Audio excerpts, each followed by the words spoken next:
Good morning, good evening, good afternoon. Welcome back everybody to day 4 question mark. I'm horrible at keeping track of this kind of thing.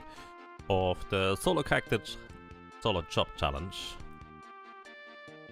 Or as Samurai Guru has it much more nicely named, the SSCC.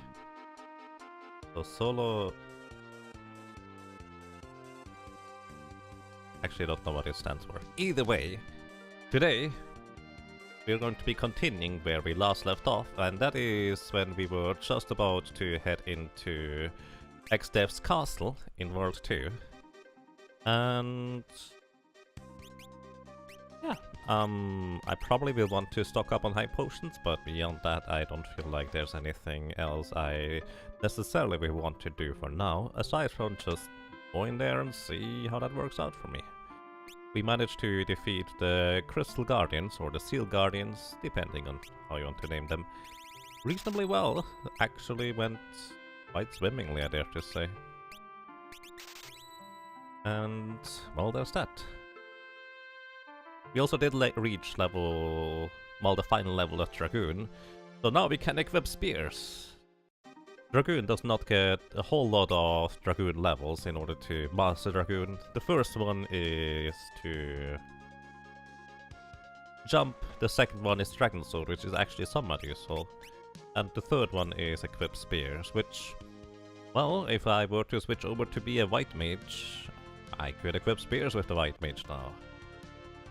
Which isn't the greatest, considering that spears are not usually the most powerful weapons if you just use them straight up as weapons, but they are essentially mostly useful for jumping with them.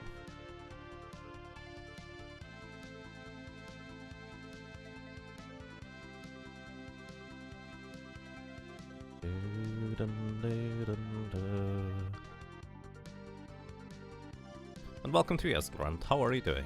Good morning to you. So, I always miss where I need to go. It's just to the right of where we start over there, in order to finally head over to XDev's castle.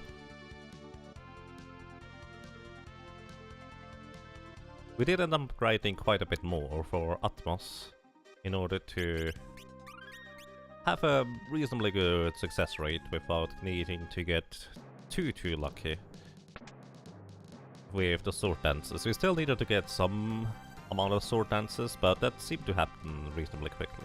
There's a diamond shield and something else down there, neither of which I'm necessarily interested in. Was it the crystal shield? Either way, we have better shields, at least very soon. It technically does have more block and evade than the Aegis shield, if I wanted to just go for pure block for that matter. But the downside of... By the way, those blind wolves are literally blinded by default. It's kind of silly.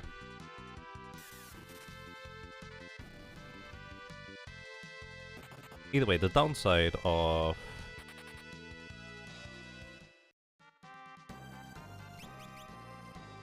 words.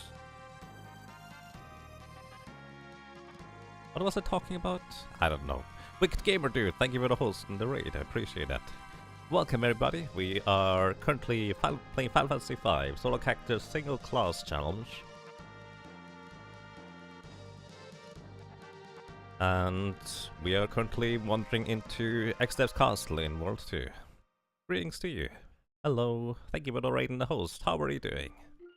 And what were you doing, if I may ask?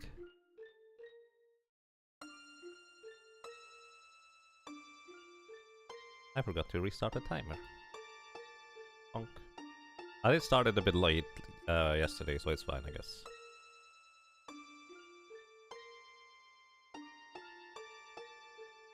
New Super Mario Bros. U Deluxe.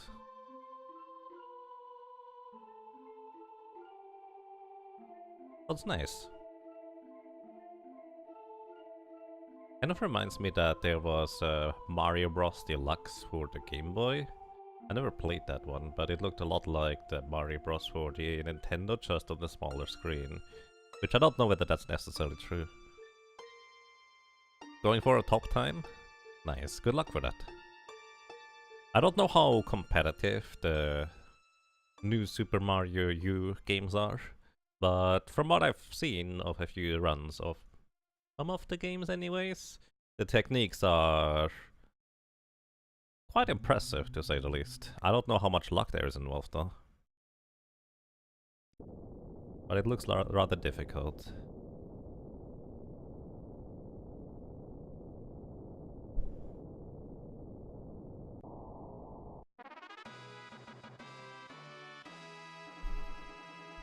Yay, we turned the castle into a demonic mess.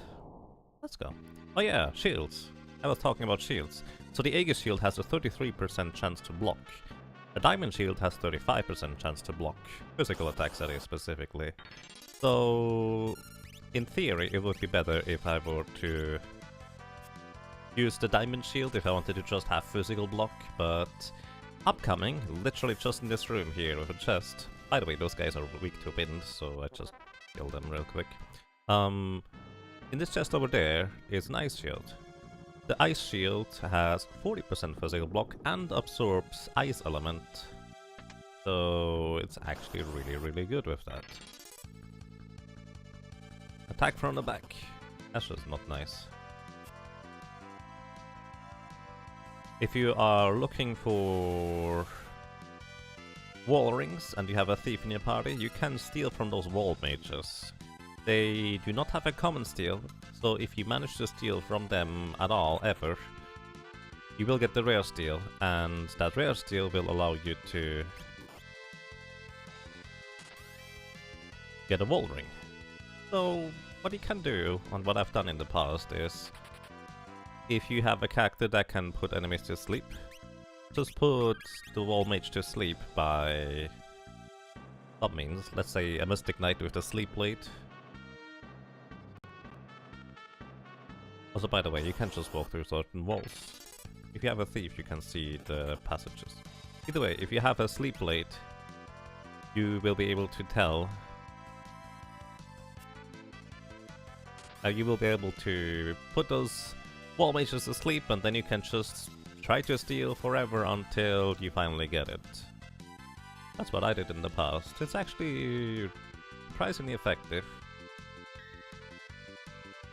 Greeks to you, C:\\\. Good luck, I can never use that. You're just starting? Alrighty. Everybody is starting somewhere. You do sound quite ambitious though, so good luck with that. So I'm sometimes jumping just because that way the enemies can't damage me during the jumps. But at the same time, I can still run away during the jump, which is a bit strange, but I'm okay with this. So here is kind of where it starts getting somewhat tough to run away from encounters. Also, might as well equip the ice shield for now. Let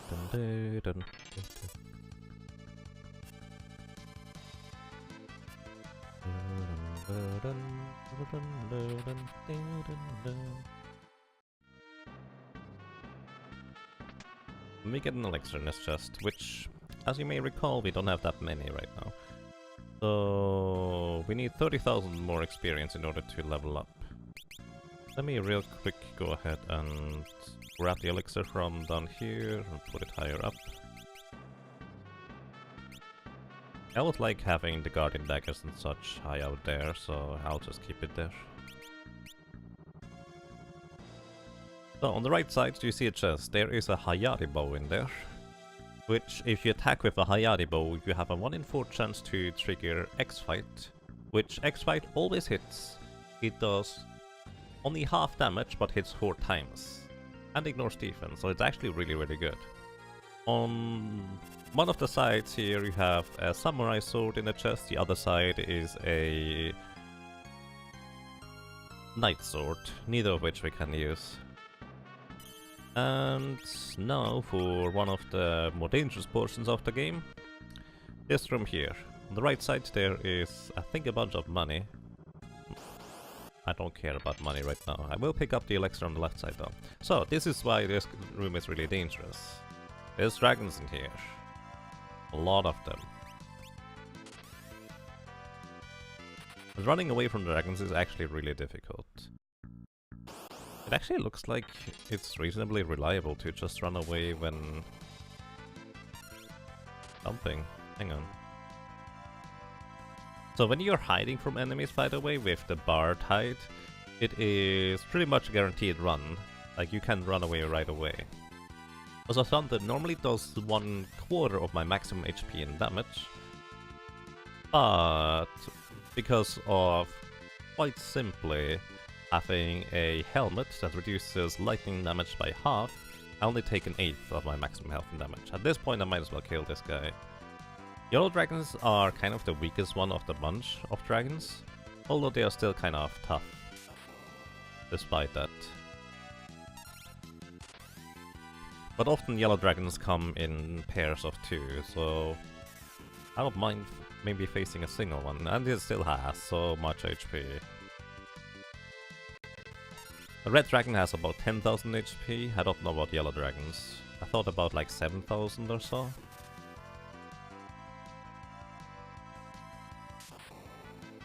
Something like that. And the blue dragons, I actually have no clue. There's actually a pretty mean encounter in the next room with blue dragons, where it looks like there's only one blue dragon, but it's actually 3 stacked on top of each other. It's kind of weird. Welcome to you, Raycodactylus. I hope you have a pleasant day as well. Thank you. And Sinfogel, thank you very much for the raid. I appreciate that. Welcome everybody, and well, I hope you have a pleasant evening so far, or morning, or night, whatever it might be for you. The middle of the day over here. So yeah, welcome guys, how are you doing? So here we... oh, that's the money, and the right side is the elixir. So I kinda want to grab the elixir. I don't really care about the money. We did get so many dragon fangs that I probably won't be too worried about money anytime soon. So... just that. I'm keep trying to run away here, but some encounters are a bit tricky for that. There we go.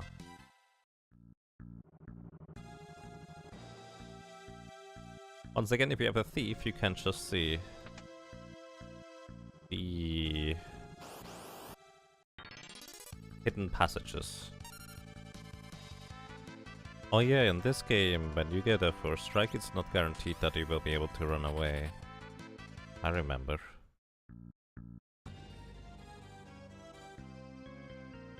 Kinda mean, because certain enemies are really tough to run away from, such as this guy here.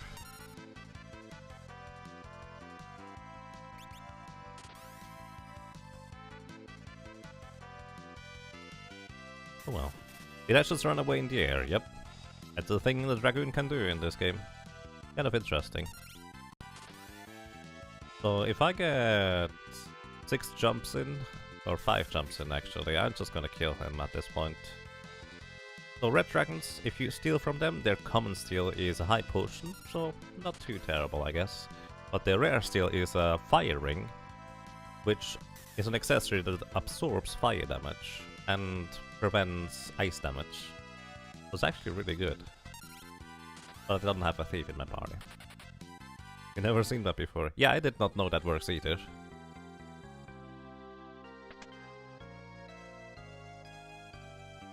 Alrighty, you see a room full of lava. Unfortunately, that is kind of where we have to walk through. So that's pretty much what we are going to do. Each step takes 1709. About a 16th of our HP we take in damage, and the encounters here are not without risk. So kind of want to heal up maybe once in a while.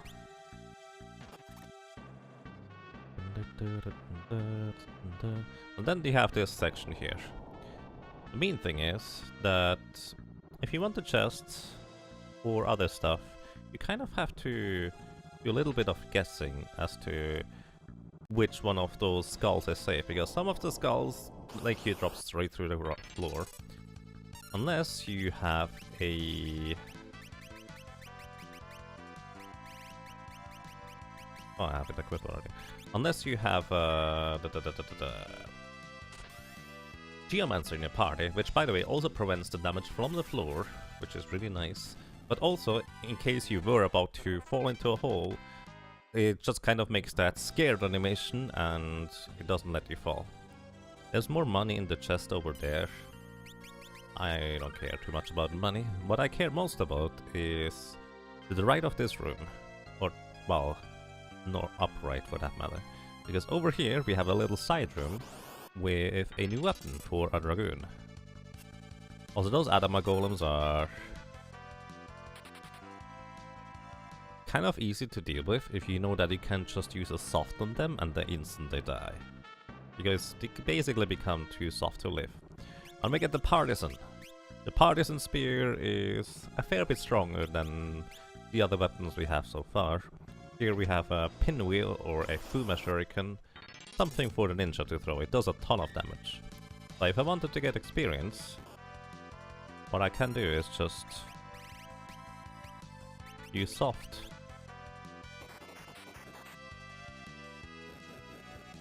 And they die.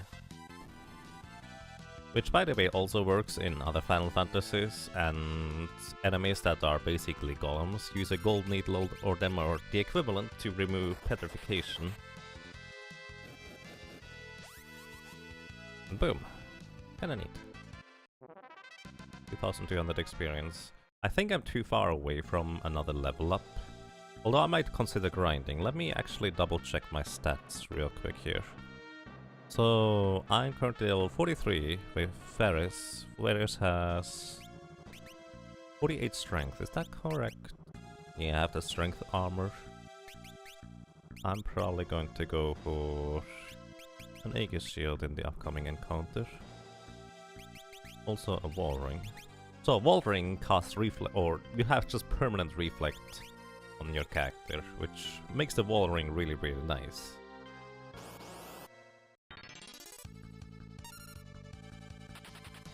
Since any spell directly cast at you will be reflected. Well, that is if the spell is reflectable. Generally, spells that are always targeting everybody, you cannot reflect.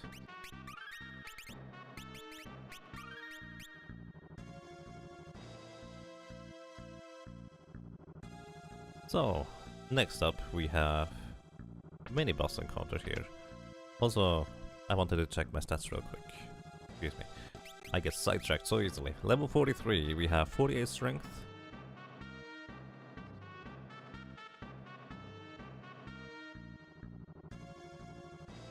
And we actually do not get any more additional attack power until level 46. So we are fine on that end. So any level would just help a little bit with defense values, or more specifically HP, and a very slight increase to a chance to avoid status effects or spells that can be resisted for that matter.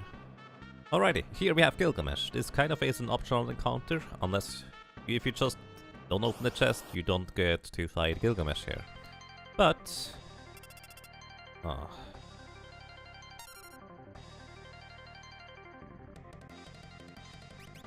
sure, let's just try, I guess.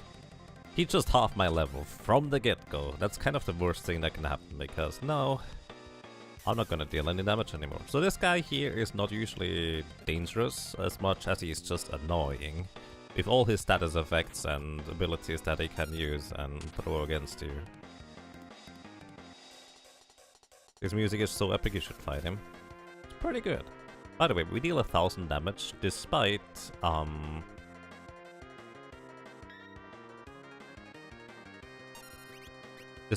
having our level halved, so that's kind of a testament to the power of Partisan. So we were Minute. Minute actually has some interesting properties. Among other things, we don't want to be Minute right now, because if we get hit physically while Minute, we have basically 0 defense.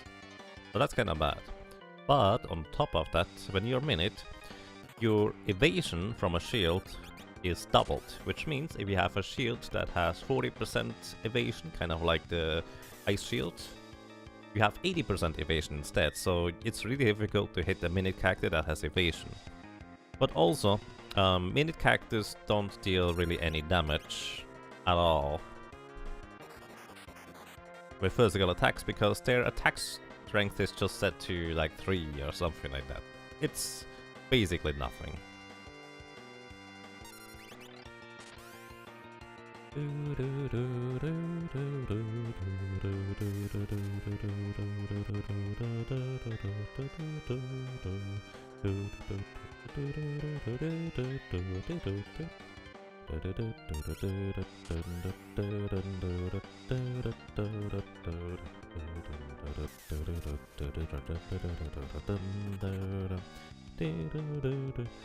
But yeah, he does not really do that much damage. Again, he is mostly annoying rather than anything else.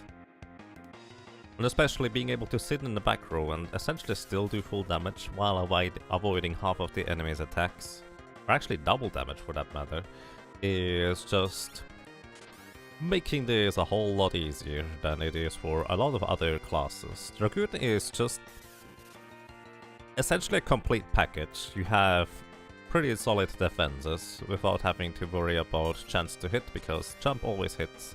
Your incoming physical damage is always half because you're sitting in the back row. You have heavy armor and the shield being a pretty big deal. And you even have a minor form of regenerating HP with the Dragon Sword, which right now is not the greatest, but it has been useful in a few boss fights before. So even if Flash were to hit, which we kind of always blocked so far, which is pretty impressive, we didn't need to worry, even though it reduces your accuracy by like, I don't know, 80% or 90%. It's not nearly as bad. If you have just the attack that always hits. Strange Dance. So Strange Dance I think would be literally instant death if I got hit by it. I'm not entirely sure. Either Strange Dance makes me into a zombie, or it could just put me to sleep. Sleep would not be nearly as bad, but zombie would be really bad. Harry's got cool glasses now. Yep, I agree.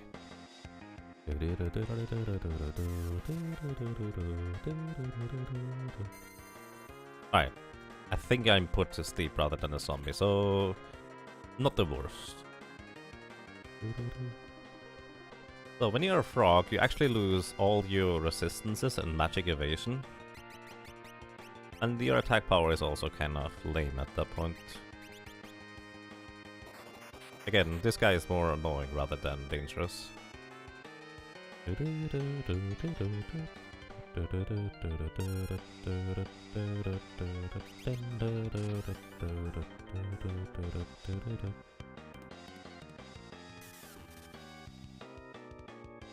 Alrighty, so for now I basically just have to wait until we win.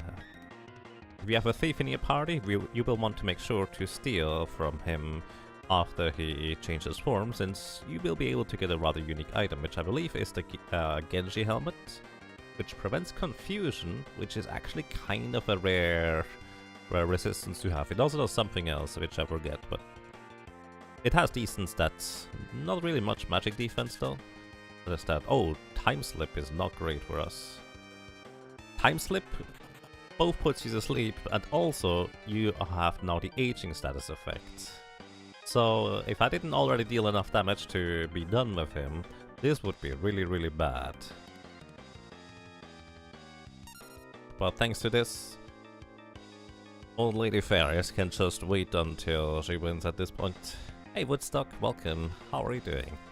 Also welcome to you, Toali and Dimitrios. Greetings guys, I hope you're doing well.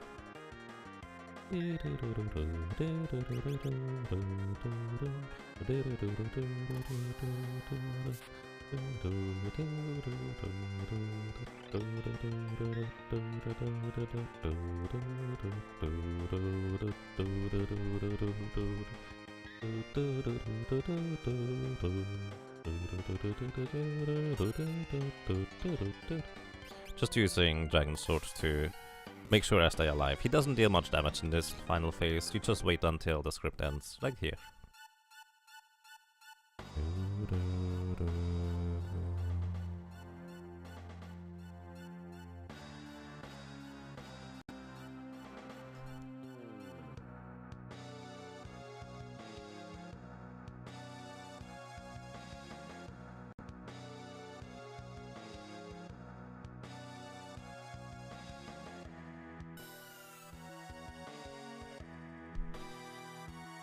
Dot dot dot, indeed. And we get the Excalibur, which, not to be mistaken for Excalibur, is the Excalibur. Do we just keep the sunglasses on, Ferris? Because I don't have to remove the blind if I don't want to. Although, maybe there would be a rare instance of where I wanted to physically attack for whatever reason. I probably should just use eye drops. Whatever it's called in this game. Eye drops. Oh yeah, I should probably just heal. Alright. So, and now we get to one of the biggest roadblocks in the entire game for a lot of classes for solo job challenge. And pretty much every single solo job class has to face this guy here. And the thing is, in his very first turn, he has a 2 out of 3 chance to use Condemn. If he does that, we are just straight up dead and there's nothing you can do about that. There is very few solo classes that would be able to deal enough damage to kill him before the Condemn counter takes all the way down. There is some. Specifically White Mage you actually get here. And unfortunately, Condemn is a reset. Which I also count as a death, by the way, so let me update the death counter real quick. So death counter up to 86. Also means I have to update my other spreadsheet. Here we started at 85. So yeah, unfortunately as a Dragoon you're not fast enough to act before the Condemn. In fact, I don't think any character is fast enough to act before the Condemn actually hits you. So my best bet right now is to just hope that we get the 1 in 3 chance to not get struck down by Condemn more or less instantly. So let's see, what would I want to avoid? Enemy fight.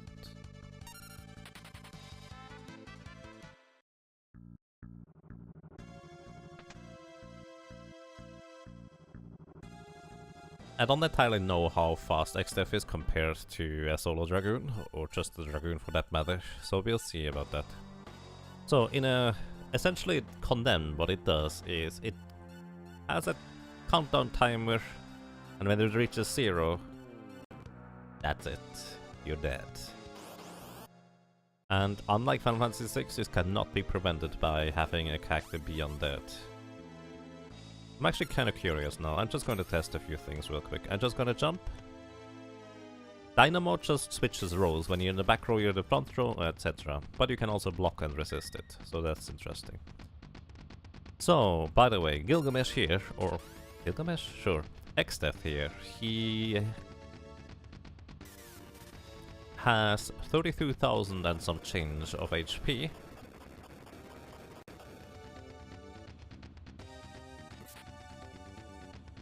The only status effects he can be afflicted by is actually slow, but when you slow him, he will counter the slow with a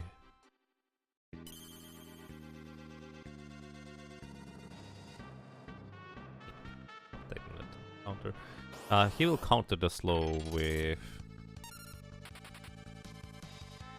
haste. Which means instead of being much slower than you, he will be much faster. Unless you cast Wall on him, which means he would then cast haste on you instead. So if you have a time mage to be able to slow him, just use wall, don't forget to cast wall on him as well. And that's that. He does have pretty high level and also magic evasion, so chances of you hitting slow is kind of low, but that's kind of how we want to do it. Should I change accessories for this fight at all? So the general strategy or idea anyways for fighting this guy is I want to push past his first phase as quick as possible. So once he reaches less than 16,000 HP, which is a bit less than half of his HP remaining, he will go into what I call the spell casting phase. In the spell casting phase, he will often just attack physically, which isn't too bad since we are sitting in the back row with heavy armor, and also jumping often, but also he will often cast Fire 3, Bolt 3 and Ice 3. So those are the ones that I can reflect via the wall ring. This is why I have a wall ring equipped. In the first phase, until we are there, the wall ring doesn't really help us all that much. But it's really just for that second phase, because once I reach the second phase, in theory, all I have to do is just survive until he dies, since I just need the wall ring. That's it. Unfortunately, Condemn hits us again. That is number 3. Was it number 4? I think that was number 4, actually. And greetings to you. Good evening, Radix Ferrings. Thank you for the good luck, and welcome. I hope you're doing well. So accessory options that we have at this point are the wall ring, which reflects spells.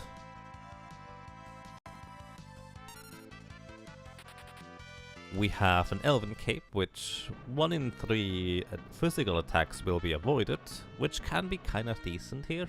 Also gives us a little bit more agility. But physical attacks are really not our concern in this fight. Then we have... what else? Is there any other options for accessories, really?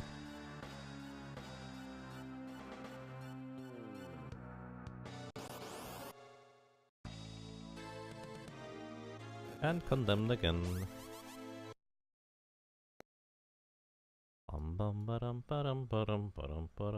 Oops. Zepsky is now hosting you for a bunch of viewers. Thank you, I appreciate that. And welcome everybody, hope you're doing well. Good morning, good evening, good afternoon. How do you come to know so much of this game? Just play it a lot? Yes, pretty much. On one hand, just play it a lot, but I also read up on a lot of things. Plus, there's that very handy algorithms guide on game FAQs, which essentially outlines so many things. Like, there's almost all information you are looking for, you will find there.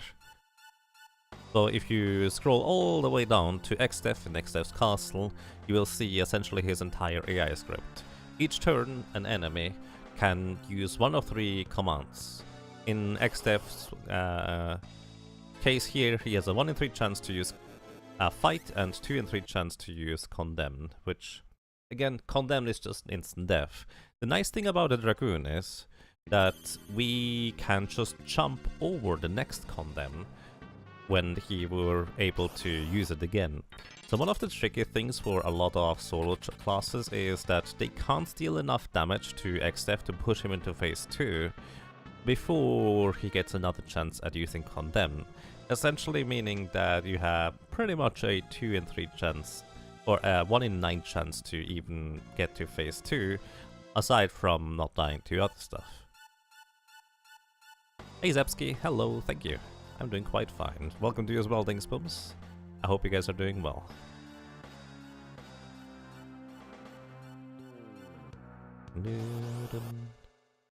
Let's see. And Condemned again.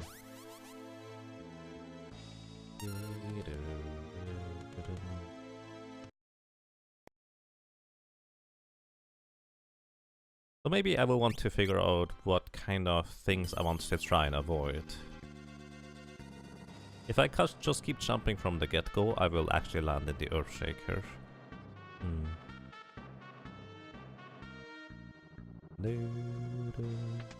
You're fine. That sounds nice.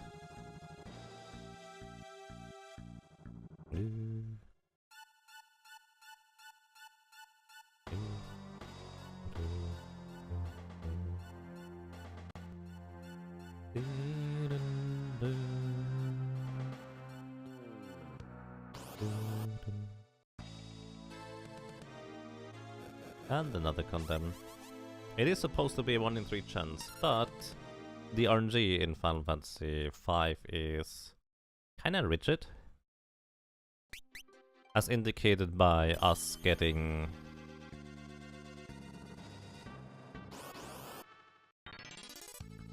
the same encounter here again and again and again. So, in a sense, while in theory it's supposed to be a 1 in 3 chance to get condemned or not condemned, it might end up just kind of being a fair bit different than that because of how limited the amount of random numbers are for Final Fantasy 5. Which, by the way, I have to look into that random number generator a bit more in detail to figure out whether it is possible or reasonable, for that matter, to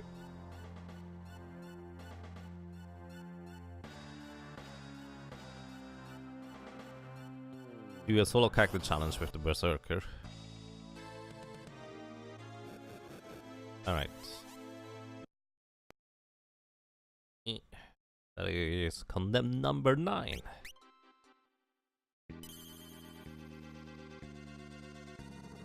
By the way, once XF drops below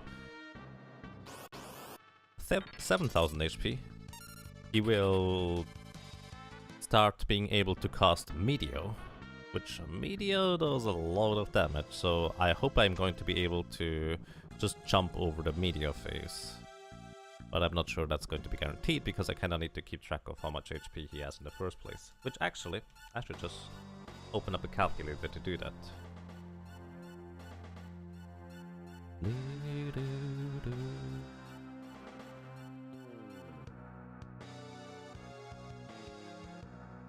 You get condemned because you didn't fight Gilgamesh. I did fight Gilgamesh. I did defeat Gilgamesh and he is now in the X zone. Also greetings to you, BB. Welcome, hope you're doing well. The thing is, it's just here, when you just leave and re-enter the room, it's always looking like it is closed. But it's actually empty, like it is before, and we don't get into the Gilgamesh encounter regardless. Can you do any step manipulation to affect the RNG? It feels like this one is one of those where the RNG is set if you take the same path every time. Probably, to an extent. What I can do is I can just move around the cursor in the menu, and this will switch up the RNG as well. I don't know how or in which respect, or whether that even is useful in any capacity. I just know it changes it too. Yeah, welcome to you, BB. Welcome to Hack the Colony, Gazamunder. Hope you guys are doing well. Hey, alrighty, we are now in business. So, next he would be able to use Dynamo, or Specialty, which is a vacuum wave that does a lot of damage. 1000 whirlwind damage. So about 12 jumps, so that was 1 jump. So that was a fight. Now he can fight, Specialty. Next is Earthshaker, fight. Oh, I just jumped over the Earthshaker too. That's convenient. Next is Flame, fight and Specialty. Flame is annoying, 25% of my HP is gone now. Actually, I don't have a Flame Shield, do I? Nope. Alright. So, let's see real quick.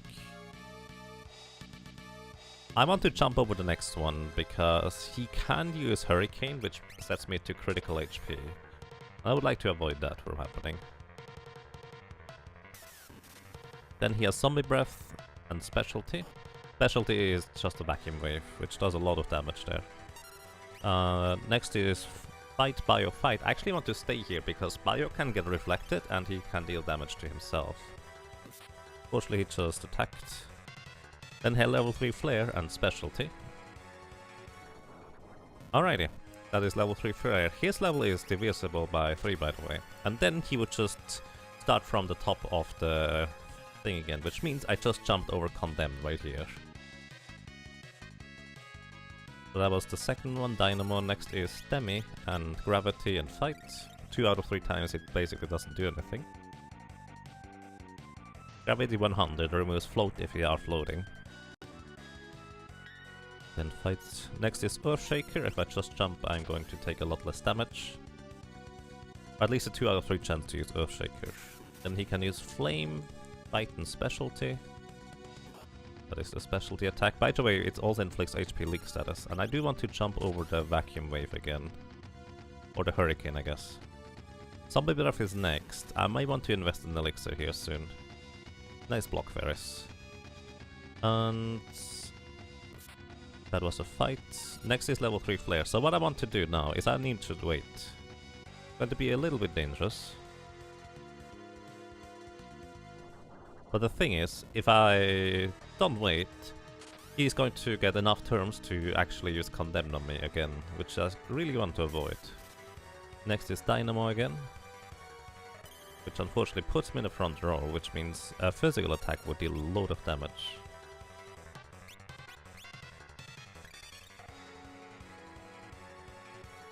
Okay, Demi doesn't do anything to himself. Next turn... Ouch. Ooh, nice block. I'm gonna back it in the back row to take only half the physical damage. Earthshaker, I'm gonna use an Elixir here. The next is Fight Specialty. I'm gonna just use an Elixir. They are there to be used after all. I don't have many, but I have enough, probably. Flame is annoying. Now we want to jump over the Hurricane.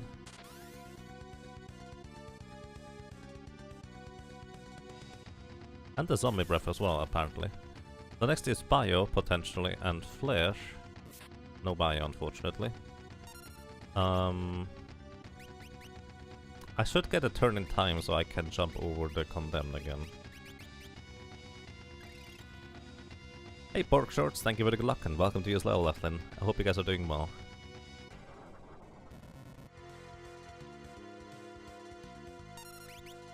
Okay, just barely in time. That was the Condemned again, and we are maybe jumping over Dynamo again? Nope, we are not. Vacuum Wave. Oh, well I guess I didn't use Dynamo. This one isn't too dangerous. Next is just physical attacks. Maybe I should have used or equipped the Ice Shield just to have a better chance of avoiding physicals. Ew. Jumping over the Earthshaker.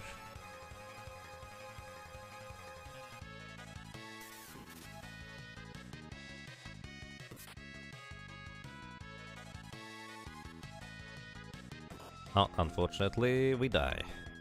That was so much damage overall. I wonder how much damage we dealt, because I felt like we were pretty close there. Is Dragon Sword ever worth using? Yes. In very specific scenarios. Where, for example, you need to run your enemy out of magic, such as Biblos. Hey Toker, thank you for the good luck and your kind words, I appreciate that.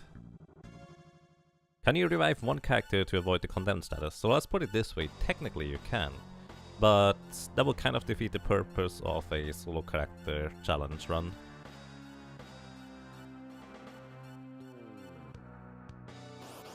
Oh. Well then I hope you avoid getting sick indeed, Lethy. Good luck to you. Somebody else over here has not been as lucky, unfortunately.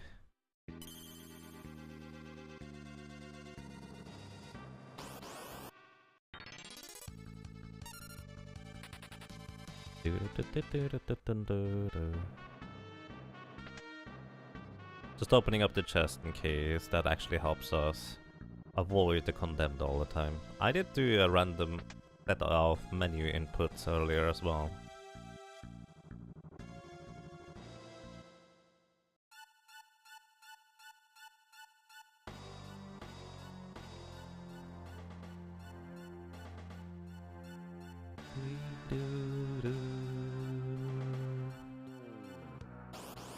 Alrighty, let's see. Condemned. Once again, he has a 1 in 3 chance to not use Condemn on the first turn. And that's kind of what we need to hope for.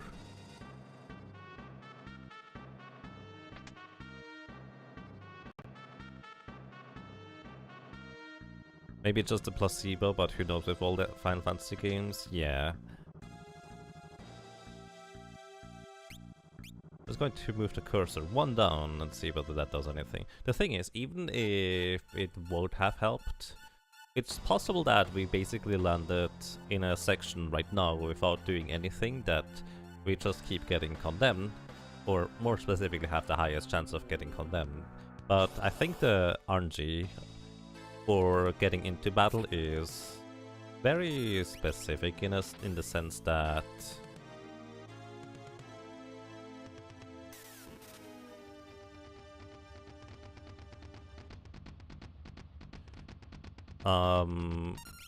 it's likely or possible that there's a cluster of just you don't get a fight move, you only get condemns. But it's also kind of likely that it's just a placebo, as you say. Oh, that's bad, because that's why! Zombie Breath and Specialty is next. I have to use an elixir. I need to jump over the hurricane. I need to pay more attention. So the final section here is where I have the most time to heal up, essentially.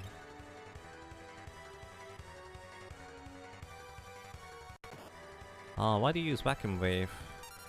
That's just rude. He has 2 in 3 chance to use the level 3 flare, which actually deals damage to him. Ow.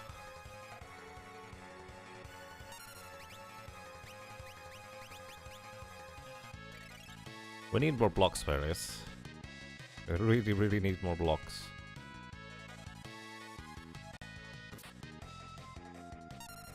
That was the Earthshaker one. That was kinda lucky, I guess, in a sense.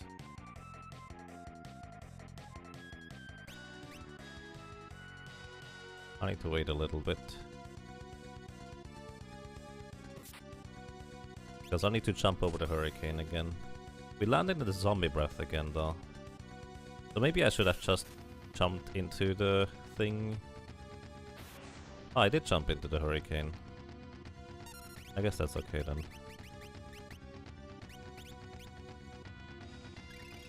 Zombie breath doesn't usually deal that much damage. Actually, let me correct that. Zombie breath has a really high variability on how much damage it can deal. Nice bio.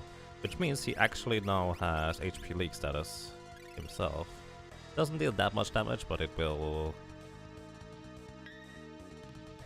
count up over the time. Alrighty, next turn is condemned again, we need to jump over it. That's the 6th jump if I'm not mistaken. Plus 1 flare. So we need about 10 jumps, I would expect.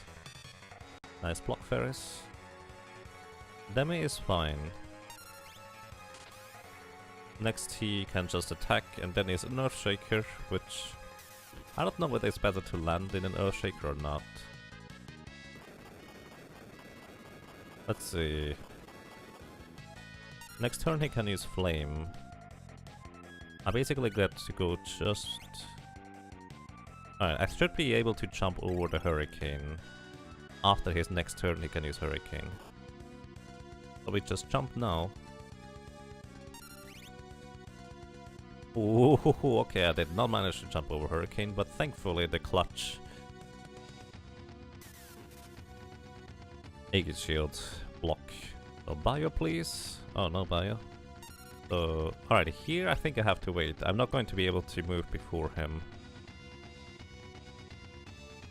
Moving twice. So, level 3 flare, which definitely helps us. This is like the 8th jump or so. So we just need 2 more jumps to push him into the next phase, I think. So what I'm gonna do is I'm just gonna jump here, rather than do anything else. Because that way we should be able to push him into the next phase before anything worse happens, hopefully. Also, in the second phase, I don't need an Aegis Shield anymore, I need as much physical block as I can, so we are going to equip the Ice Shield here. Which gives us 7% more chance to physical block attacks. So this should push him. I think it did. It didn't.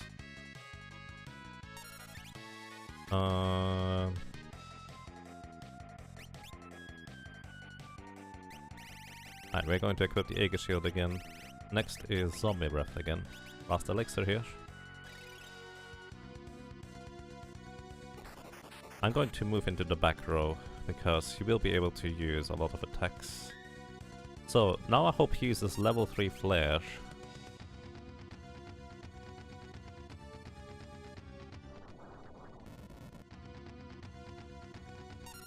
And we jump over the Condemn, if he uses Condemn.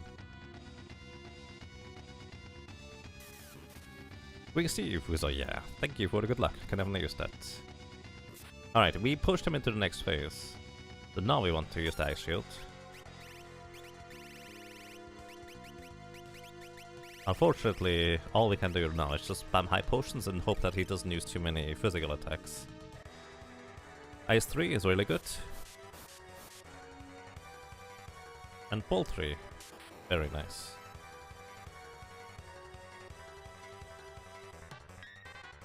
Blocked. He's so fast in comparison, but at the same time he deals so much damage to himself, it's pretty handy.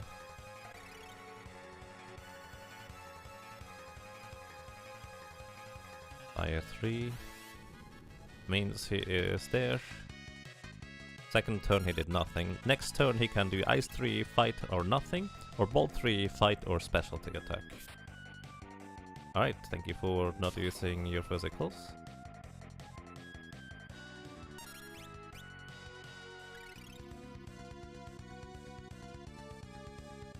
Fire 3 is okay.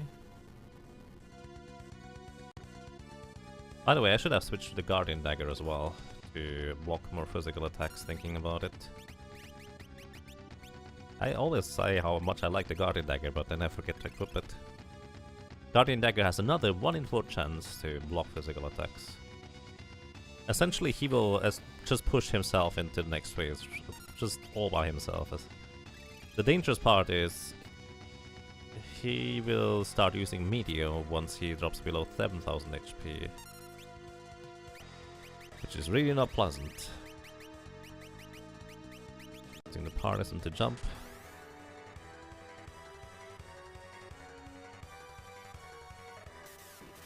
Rest well, Lethlin. Hope you don't get sick, and good luck to you, my friend.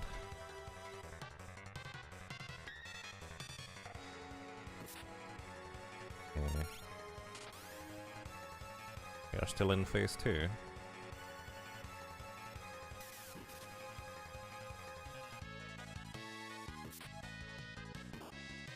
Ouch.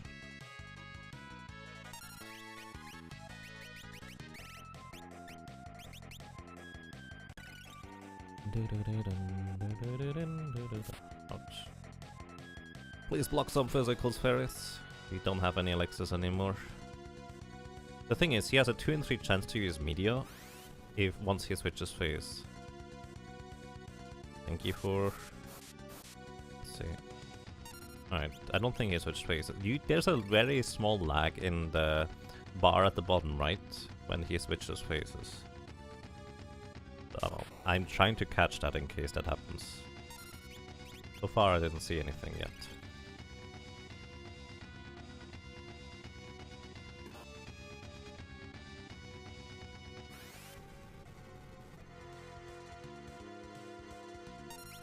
Now this guy has 32,000 and some change HP. We are below half, as indicated by him being using those spells that can be reflected, which is the main reason why I have the Watering equipped. That's why we equipped the Guardian Dagger. Ah, he still hits me.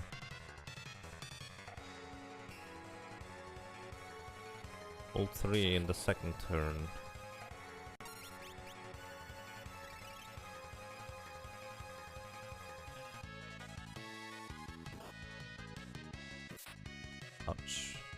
1000 damage right there.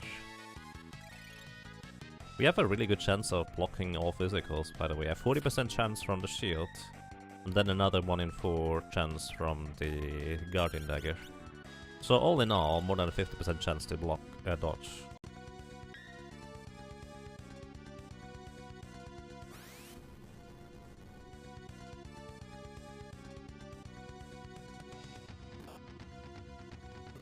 Paris, please. Block some vacuum waves.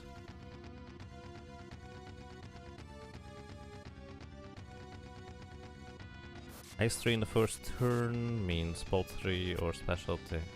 I don't know why he sometimes just randomly misses like that without the animation. No, Ferris, stop getting hit there, please. Prof Ness, thank you for the host, I appreciate this.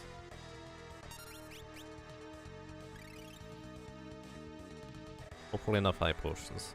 I'm less worried about having enough high potions and more worried about... Oh. Wait, he doesn't go into the media phase? I guess there's a bug that prevents him from going to that phase. Oh well, we win. I'm less worried about running out of high potions and more worried about him chaining enough physical attacks to eventually actually straight up kill me.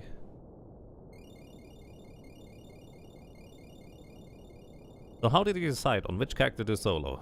I asked chat for voting in a straw poll, and that's how we went. And yes, Roughness, single character challenge, not a 4-drop fiesta. And we managed to defeat the brick wall that is known as X-Death. Let's see, we started with 85 deaths, we have now 98, so that means there was 13 deaths on X-Death alone.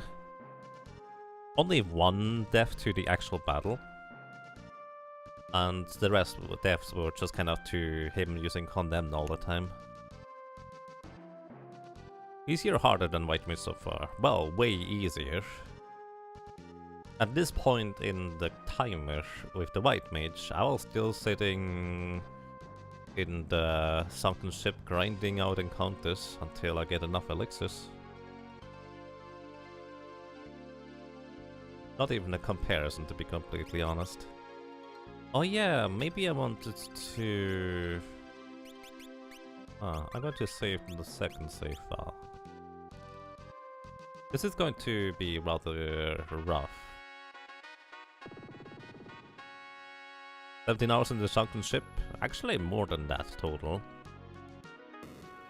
And then on top of that, we had to grind to level 64, I think I grinded, in the Ronka Ruins. And then another solo character, I actually leveled up to 42, just so I have a true solo White Mage challenge.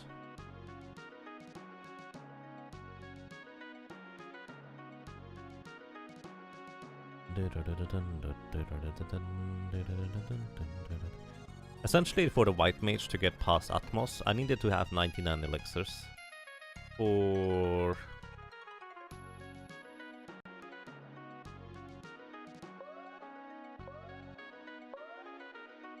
any other character? Well, actually, most other characters you don't need 99 elixirs. For the Thief, you actually do. Pretty much need 99 as well. So you kind of want to grab those before you go too far.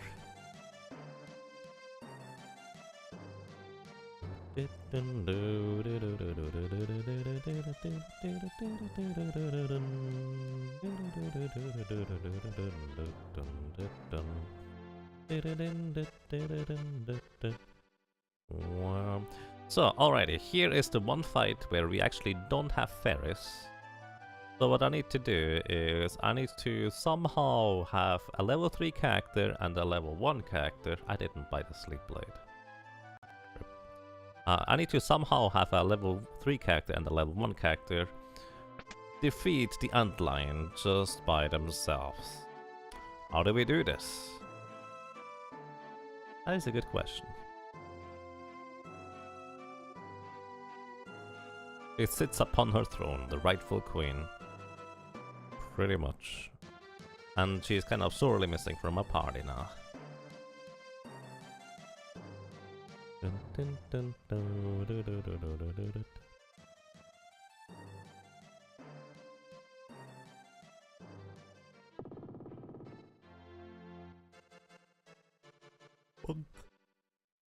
Alrighty, I'm going to check something real quick, so I'm gonna be right back.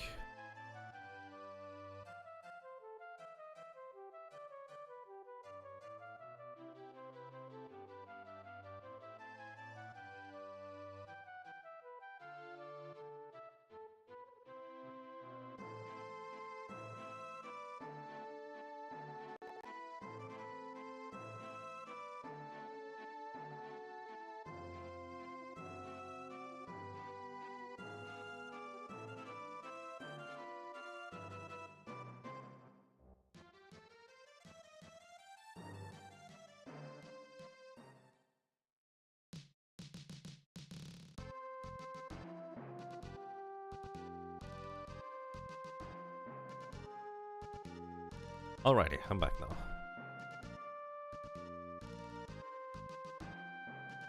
So, upcoming, we actually have a pretty annoying boss called the Antlion. He only has about 8000 HP until you defeat him.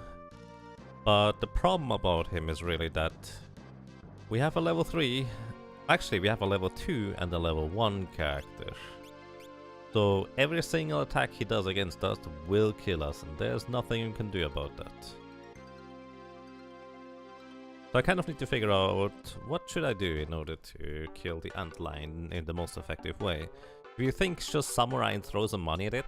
Doesn't work, he has too much defense. We don't deal actually enough damage with Guild Toss to punch through his defense.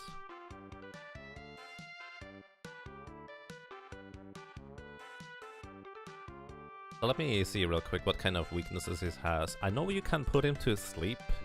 I know you can berserk him. I'm not sure either of those options is particularly great.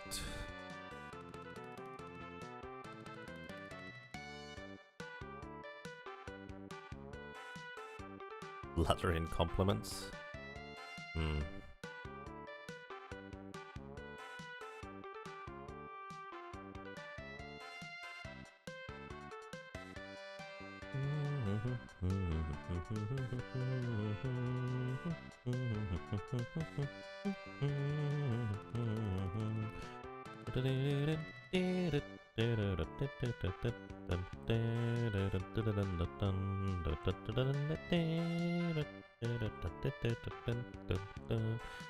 So, I have a ton of Phoenix Downs, which I will probably use a bunch of those.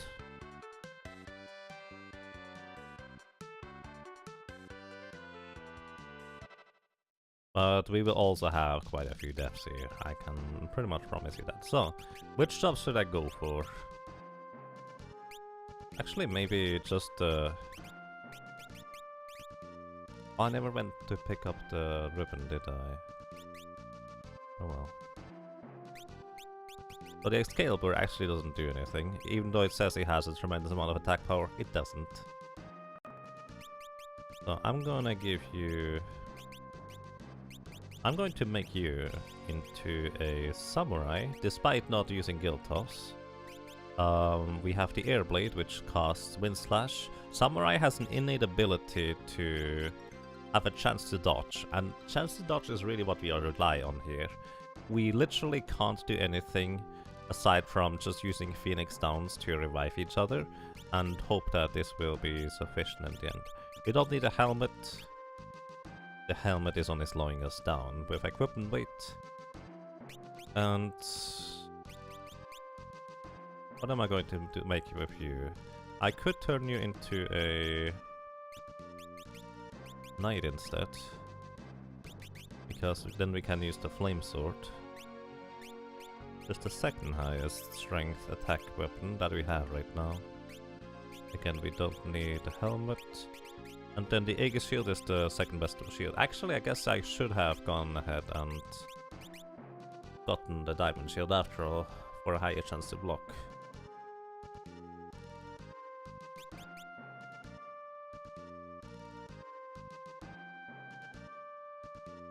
So...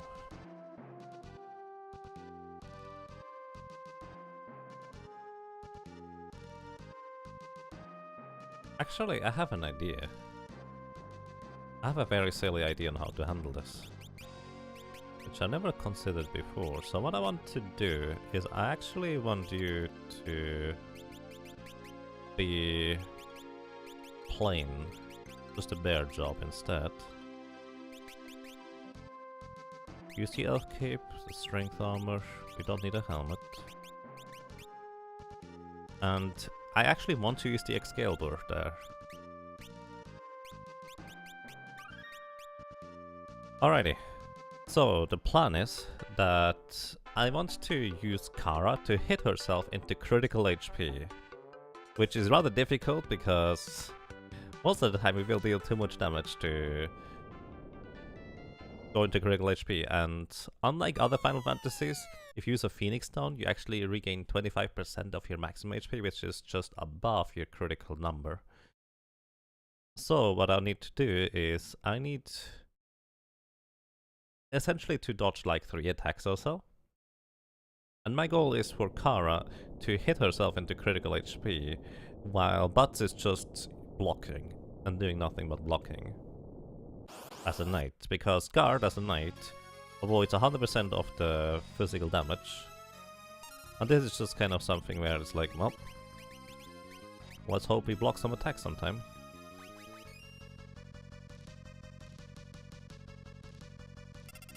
Sonic Wave! Oh no, Moth is now level 1. Hit yourself. Unfortunately, that was not quite enough to get into critical HP. So the reason why I need her to be in critical HP is because I need her to...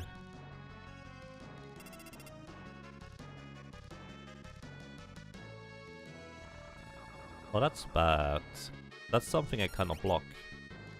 Maybe... I do have Berserk on a White Mage. This would be super awkward if I were to use a White Mage though.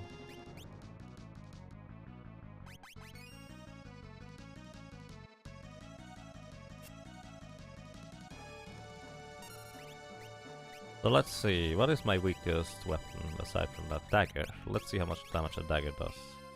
0, that's a problem. Because I need to set this up pretty quickly, since he uses Stomach Exit every 5th turn. And that's kinda not good. Try Guardian Dagger. We need to deal 2-3 damage. That's way too much.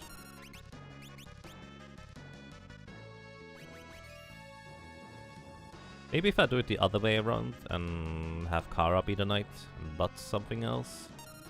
Because that would actually kind of work, wouldn't it? Yeah, okay. Either way, let's just see how far we can get right now. Blocked. That's pretty awesome. Let's just see how far we can get right now by using the Air Blade and hope for Wind Slashes. So this guy here, as I said, we need to deal 8,000 damage.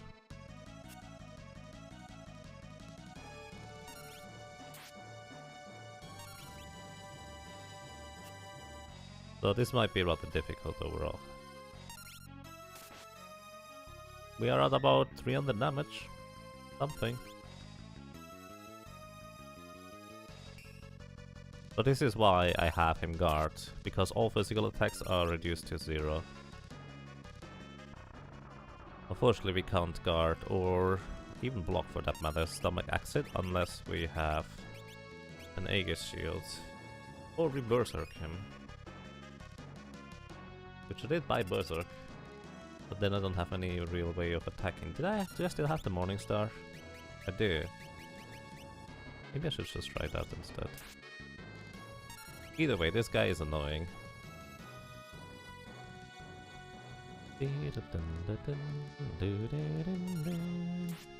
Sonic Wave at this point doesn't do anything because we are level 1 anyways.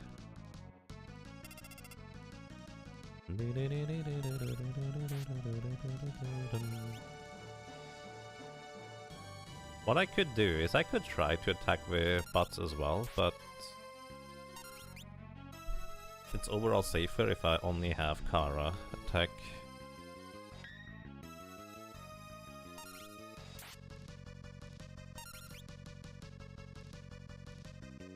Is the only Ferris-less boss? Yes. This is the only boss where you don't get Ferris.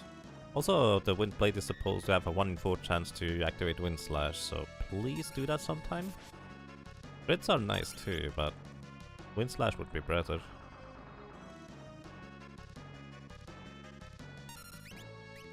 Just to confirm, I have the Air Blade, I do.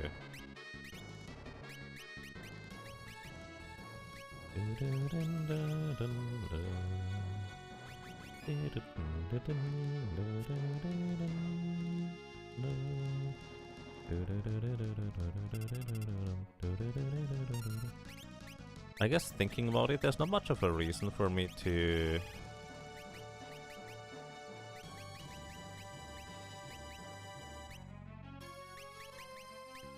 Wonder how much damage a pinwheel would do with a level 1 ninja.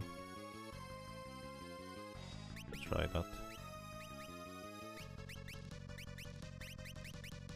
Wonder whether there's much of a reason to use anything but a Guardian Dagger on you. You have a flame weapon. Just use the Guardian Dagger, really. Hey Tag, thank you for the good luck, I can definitely use that. Dancing Dagger and hope for a sword dance. This one here is better, and it should have a better chance to proc as well. Since as you can see, we deal like 50 damage with a swing. 4 times 50 is 200. A crit does more than that.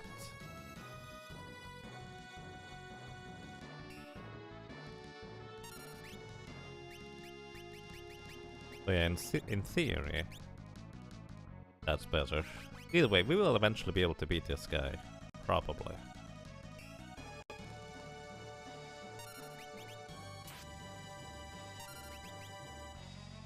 Just kind of slow. Thanks to having enough Phoenix Downs, however, it's not really much of a problem. Fun fact, Samurai Goro has killed this thing with a solo berserker at level 2 with butts. Which is ridiculous.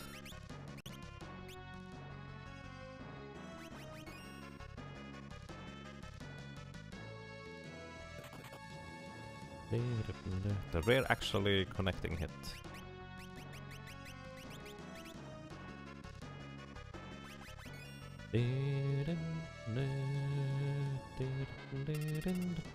By the way, every single turn where he does not use the stomach acid, he has a 1 in 3 chance to attack, 1 in 3 chance to use critical attack. So essentially 2 in 3 chance to kill us potentially, or a 1 in 3 chance to use Sonic Wave. Sonic Wave, since it doesn't do anything, is kind of the preferred thing that we want to see, which is also why I didn't want to Berserk him. But if I had a Power Staff to Berserk him,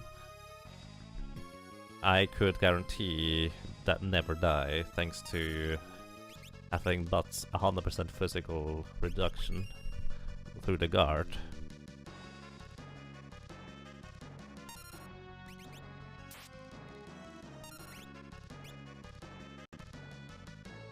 Maybe I should attack with him too.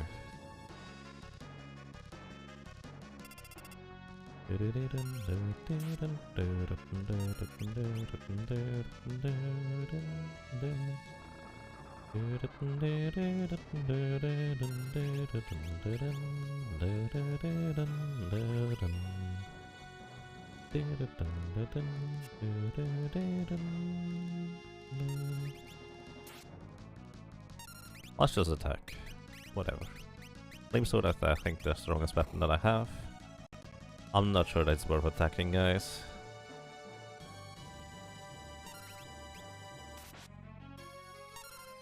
I'm just gonna keep defending. Or, let's try one Dancing Dagger. It's actually not too bad.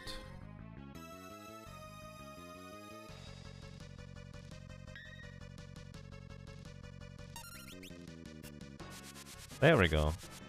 Let me actually look up the probability of that happening, because I don't think it's 1 in 4.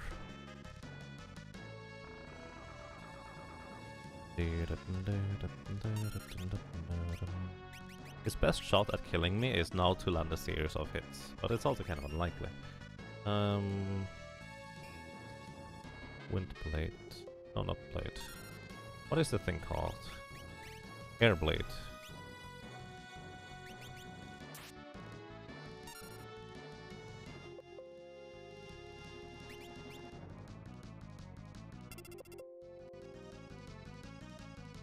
Airblade.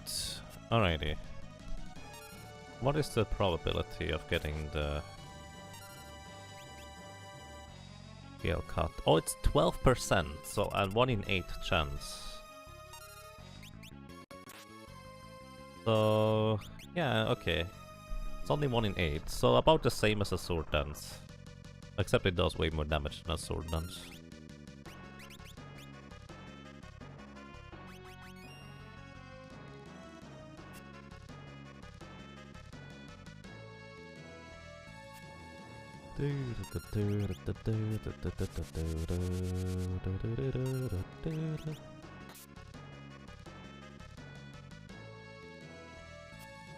So, in theory, what I could do, if I didn't forget to buy a sleep blade, is I could use a sleep blade, put him to sleep, and he never wakes up unless I use certain abilities or regular attacks that would wake him up. Oh, that's kinda potentially bad.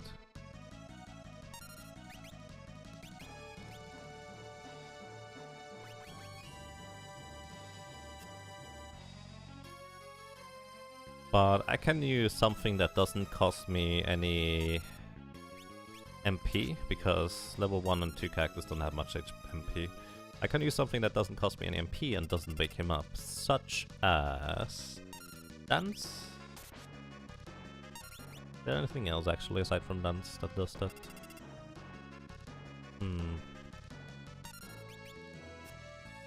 Let's see, where's the list of possible jobs?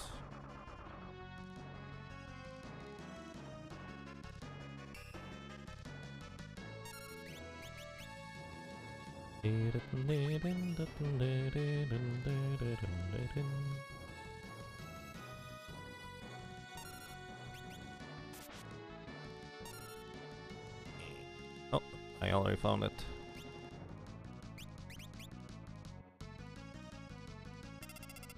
Alrighty, let's see.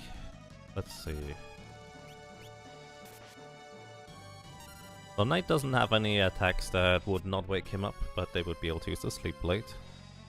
Monk doesn't have anything. Thief doesn't have anything. Dragoon doesn't have anything. Ninja, in theory, could throw stuff, but I would need to prepare for that beforehand. Samurai doesn't have anything because Guiltas doesn't deal damage. Berserker doesn't have anything. Hunter doesn't have anything. Mystic Knight could use the Sleep Blade in order to put him to sleep in the first place.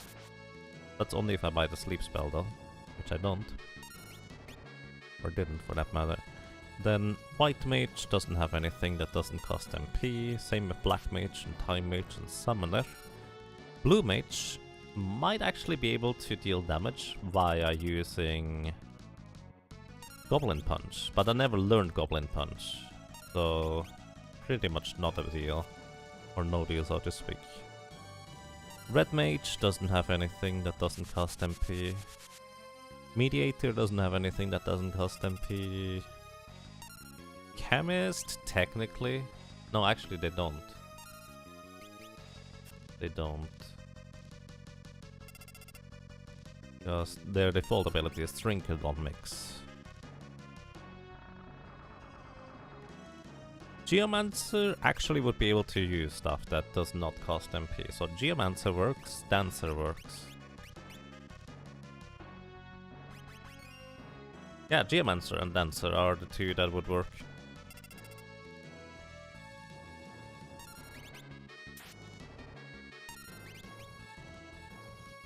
In fact, Geomancer might just deal straight up more damage than me trying to use the Windblade here overall anyways.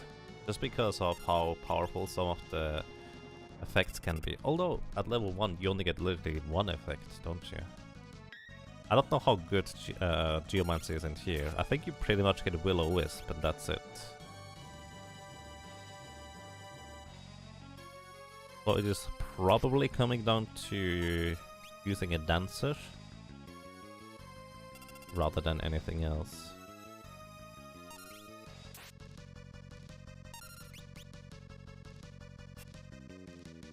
Oh yeah, note to self, on the next solo challenge, I'm gonna just use I buy sleep to use for sleep blade on a Mystic Knight.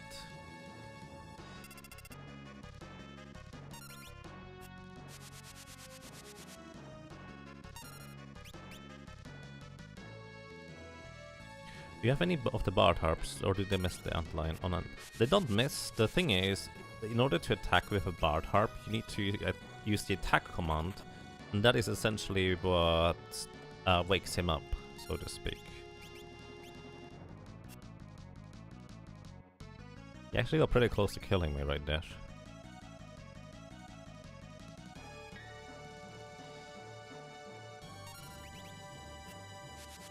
Nice wind slashes.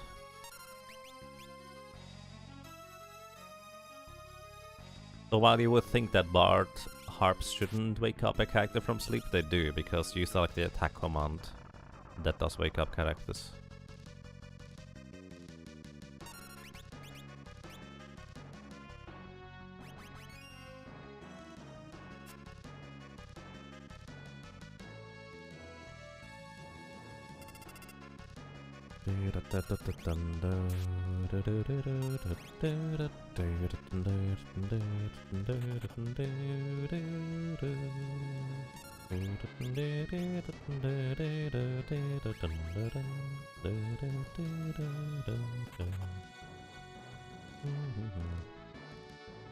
Does the sleeping heart hit 100% of the time? There's a sleeping harp? I didn't know there was a sleeping harp.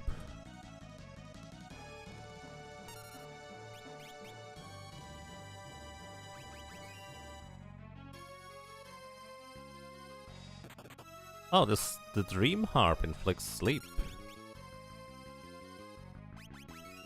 I was not aware of that. Oh, this is getting pretty dicey right here. I'm gonna use the other Guardian Dagger for you for a short moment. Hoping that this guy stops hitting. Hey Gnister, welcome, how are you doing? Greetings to you.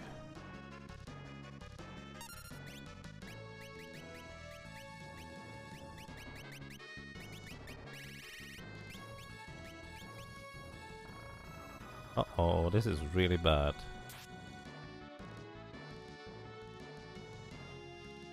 A Sonic Wave missed.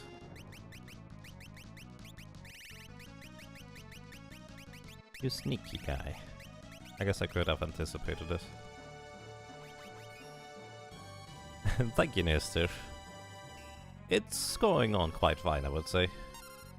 Pretty much, I would imagine the expected pace, honestly.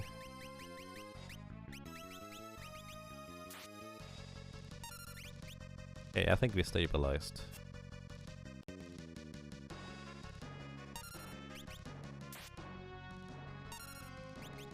Let's see, the Dream Harp hits...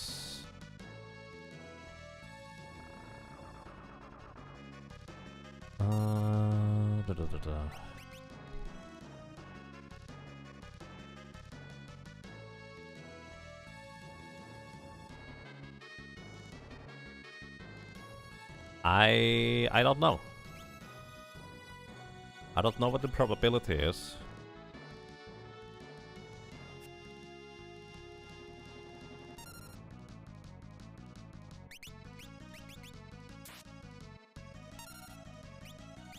Weapon, Dreamheart, attack 0, hit percent chance 100.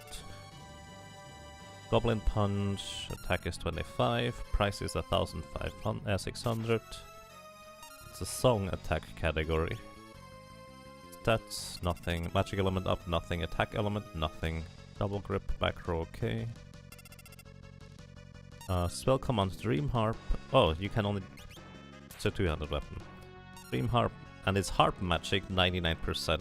I don't know what that means. Status added doesn't say anything though. Equipable as Bard.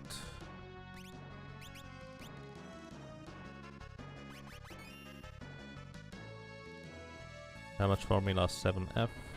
Cannot throw. It doesn't tell me. That's interesting. I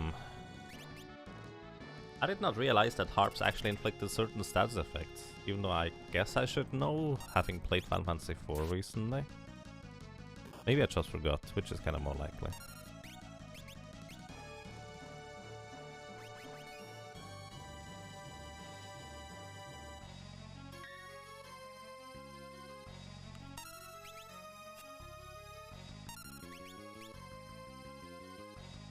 Yeah, it says 99% hit for harp magic, but harp magic I assumed is the attack. But that might not be true. Am I going to attempt Shinryu or Omega? Omega, certainly not. But I can show off Shinryu. And who knows, maybe we get... Oh, hey, we finally win. That took a while. No deaths, though. Well, that's not true, but... No game overs, I guess. Turning back into normal character. Can I give you... Coral Sword back?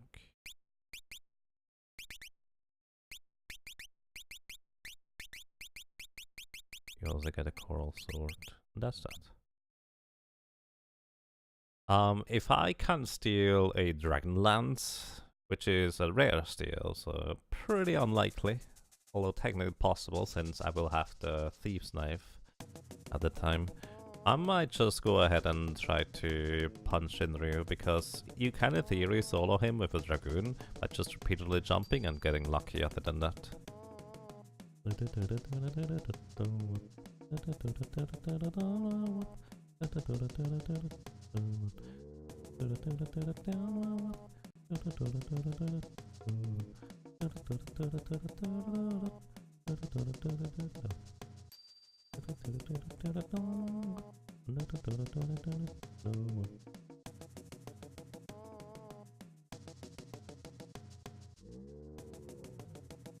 But yeah, I don't know whether 99% hit for harp magic means that it also will 99% of the time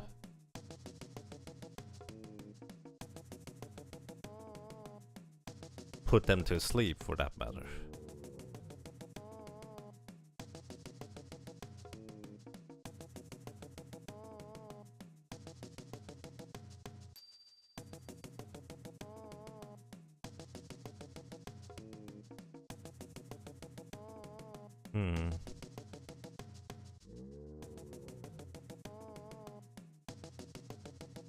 Yeah, it does also outline that it does actually in fact inflict sleep in the document.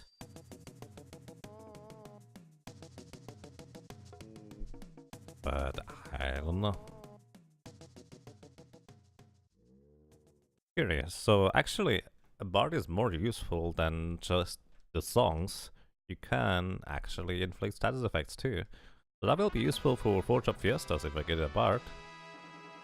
Because I would assume there's also a confusion harp, kind of like Edward in Final Fantasy IV can confuse enemies, but also put to sleep with the dream harp. Hey Kanbu, thank you.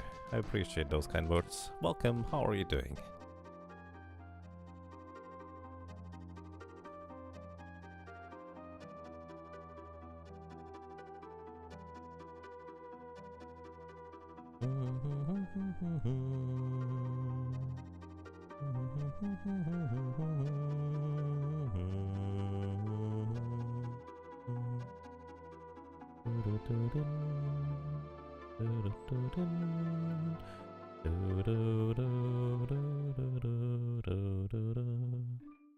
That's probably the one thing this gigantic algorithm guide does not outline, it feels like.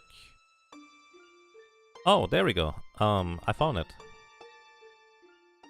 I found it. It's further down, actually. The Dream Harp does proc 2 out of 16 times.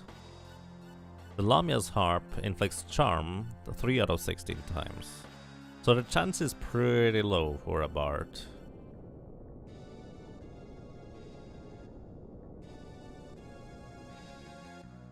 I see. Well then, I hope you have a good night and sleep well. Good night.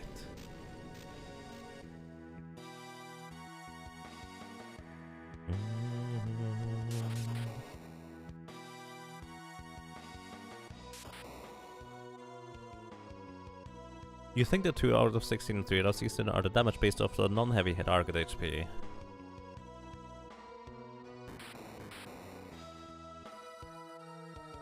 Oh, you're probably right actually.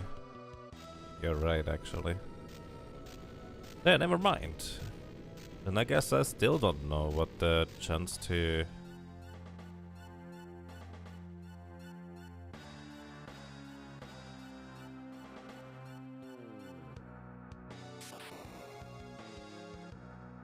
target is.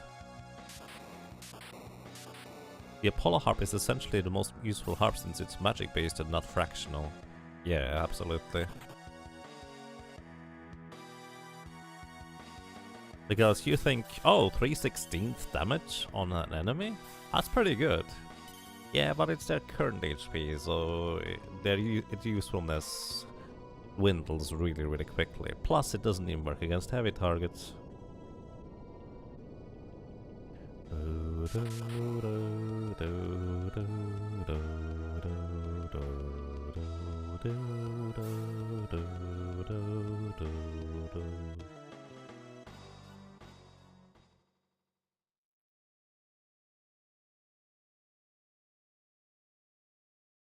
In this case, I still don't know what the probability is for it to inflict those status effects. Probably not too low.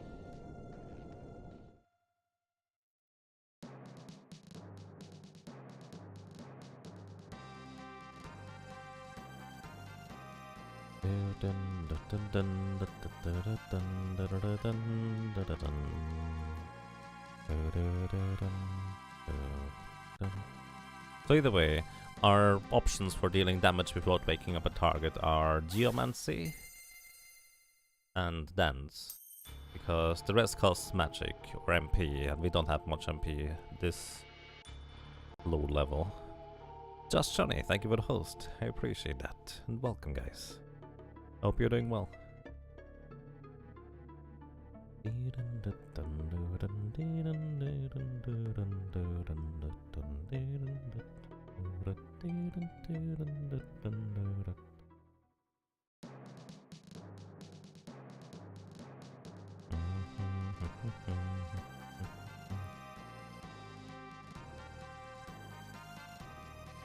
You got Flam in your no damage spell run of Secret of Mana. Vampire is incredibly annoying.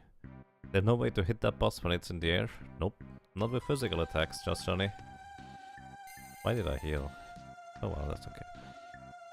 Either way, you got Flammy, so you're past it, so that's a really, really good step in the right direction. If you want to have easy mode for the next section, I recommend you farm up a gauntlet.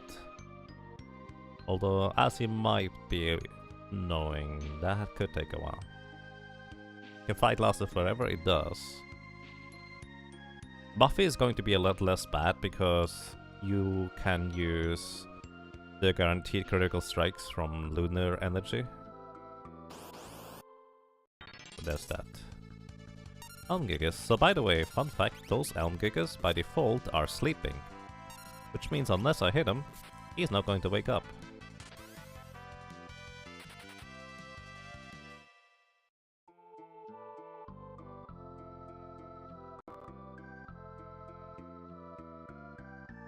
My credit number 2 was hitting 80 to 100. Yeah, I actually have no idea how much damage that guy does. I usually just avoid getting hit entirely. You thought about overdoing. Do you need GP enemy because your party is underequipped? Yes, that makes a lot of sense, just Johnny. And, well, aside from that, you, on top of just getting gold, have a good shot at getting really crazy good equipment piece for the next sections. Alrighty, so one of the most overpowered weapons in the entire game can be picked up in Moor once you are at, well, in the World 3, because down here, more or less just around the corner, is a very interesting guy. And this guy here tells you, judge yourself. Have you run away a lot, or do you have courage, or are you a chicken? Which one is the one? So the one on the left is courage, the one on the right is the chicken knife. So, here's the thing. The way those weapons work is, depending on how many times you have run away from encounters, the chicken knife becomes stronger, and the brave blade on the left side becomes weaker.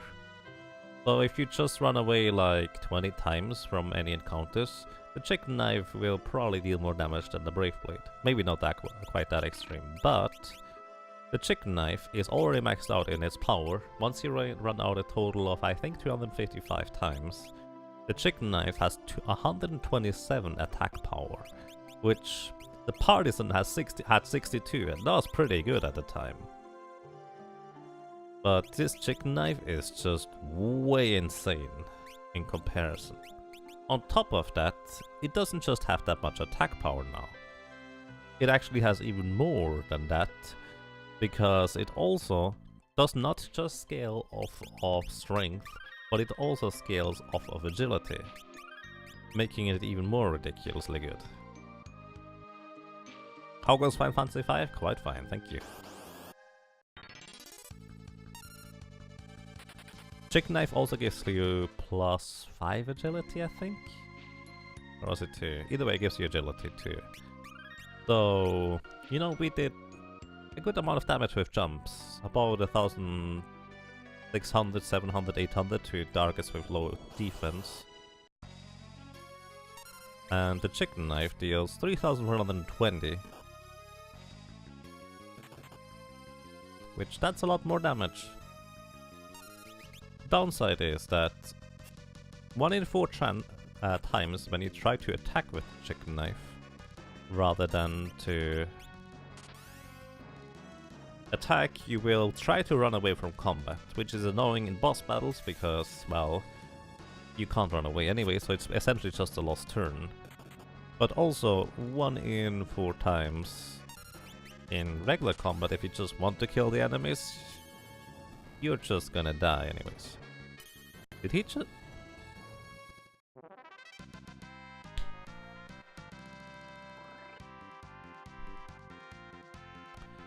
Alright, hang on. Let me explain those guys real quick. So those are gargoyles. They will reappear a few times.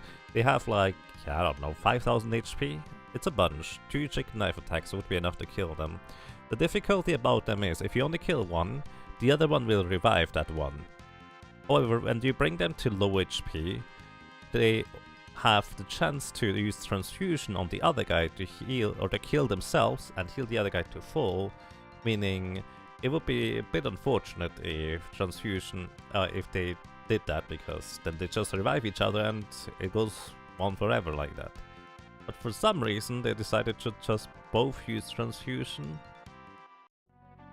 And I did not even know that could happen. So that's interesting.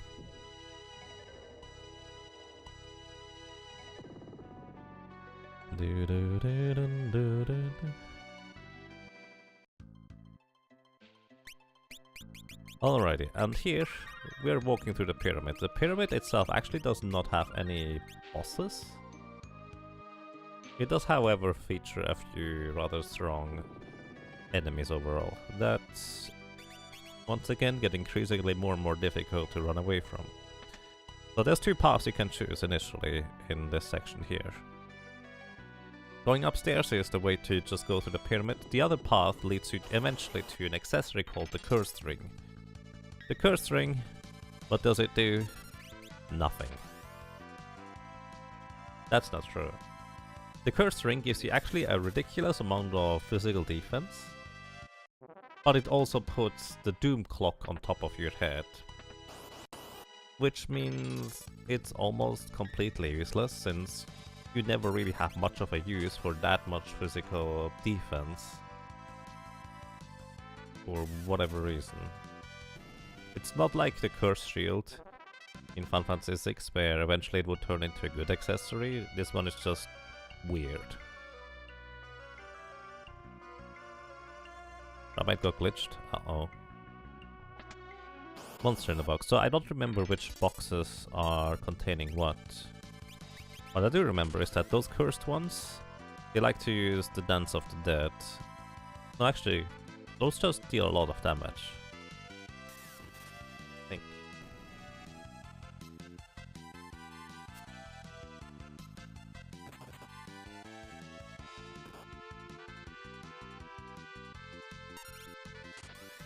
And I mostly use jump with the chicken knife, so as a reminder, the chicken knife just deals that much damage. This is not doubled damage from jumping, this is just how much damage the chicken knife does. But when I use the jump command, it never tries to run away from combat, which is kind of useful since I can just hit enemies for full damage without having to worry about running away. Since you can actually run away from chest encounters here.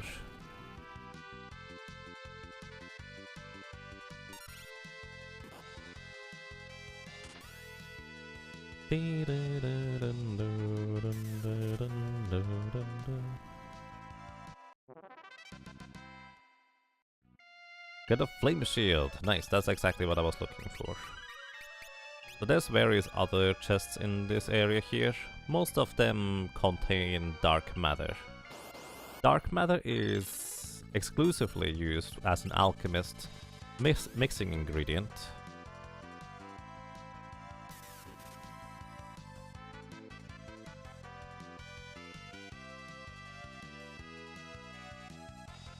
Also, by the way, those enemies here are really difficult to run away from. So eventually I might as well kill them instead. Dark matters are used as an alchemist mixing ingredient, and they make some really strong combinations. But outside of alchemist or alchemy, it's completely useless. Oh, I thought this only had 1000 HP. I was wrong.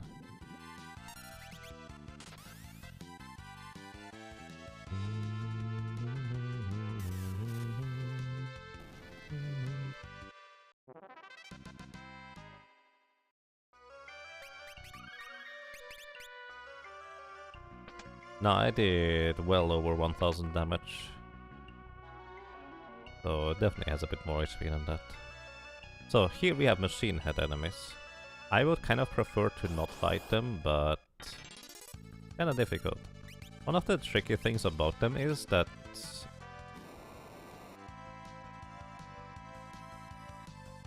by the way, which shield do I have right now? Ice shield. Let's equip the flame shield because that would help here. If I try to jump, actually I can demonstrate this. And ooh, that's unhealthy.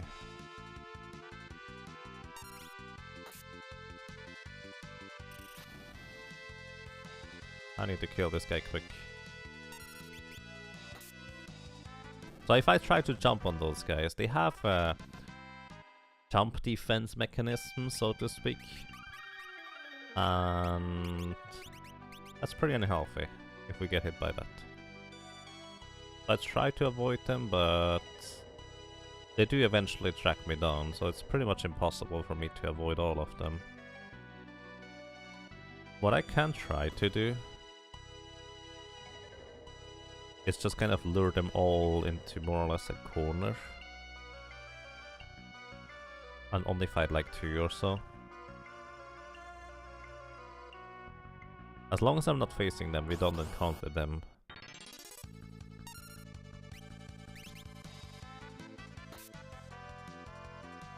Thankfully, missile missed. Aha. Surge beam is the same as soul cannon uses. 50% of it, my maximum HP gone.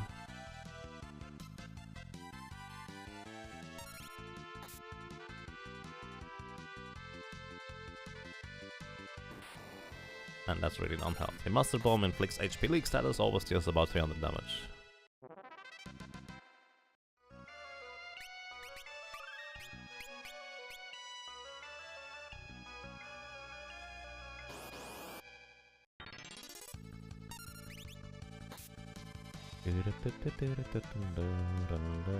Aegis Shield helping out here.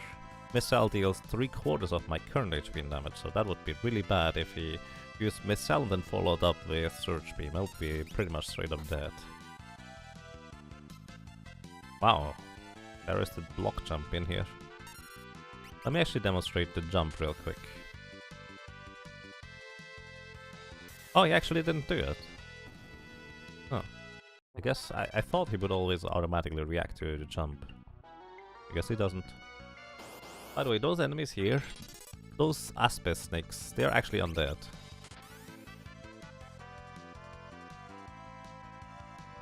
So don't use the Dragon Sword or anything that tries to absorb HP on them, because undead just reverse that effect.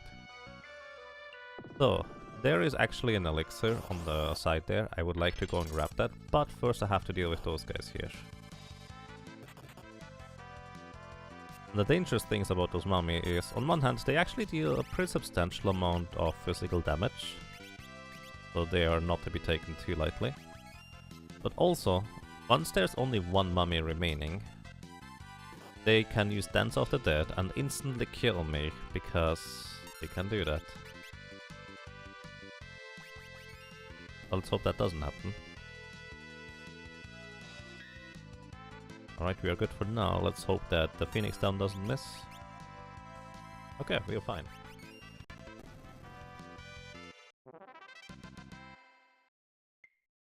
Alrighty, there's other chests in here too. One of the more interesting chests, I dare to say, is the one that contains the Thornlet. Thornlet is a head equipment piece that is heavy, and it reduces your magic power by 5. I really want that elixir, by the way. So the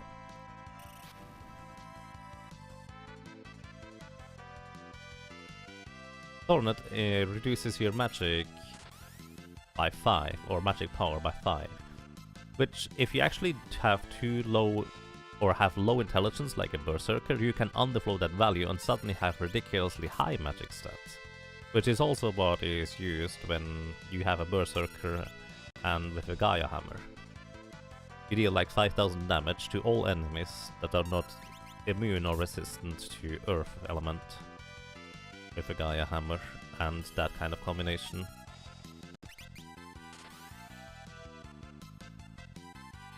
And hey Edge Crimson, welcome, how are you doing?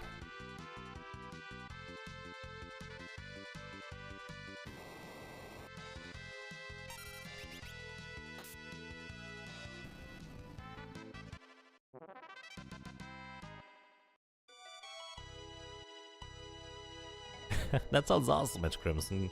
Congratulations. That's really nice.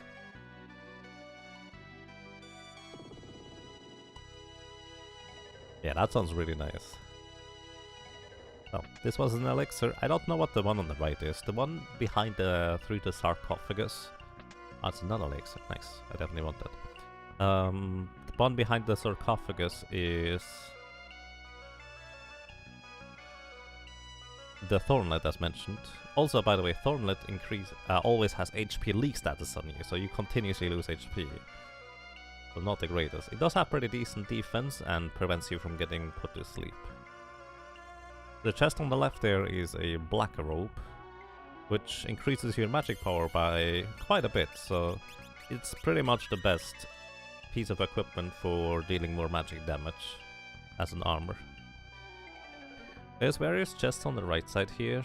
I don't think any of them are particularly interesting to us. There's a chest where I could go ahead and get... I think a diamond armor, but I'm not really going to use that. However, there's more chests that will also give me some money. The chests on the left contain dark matter, the chests on the right contain a bunch of money.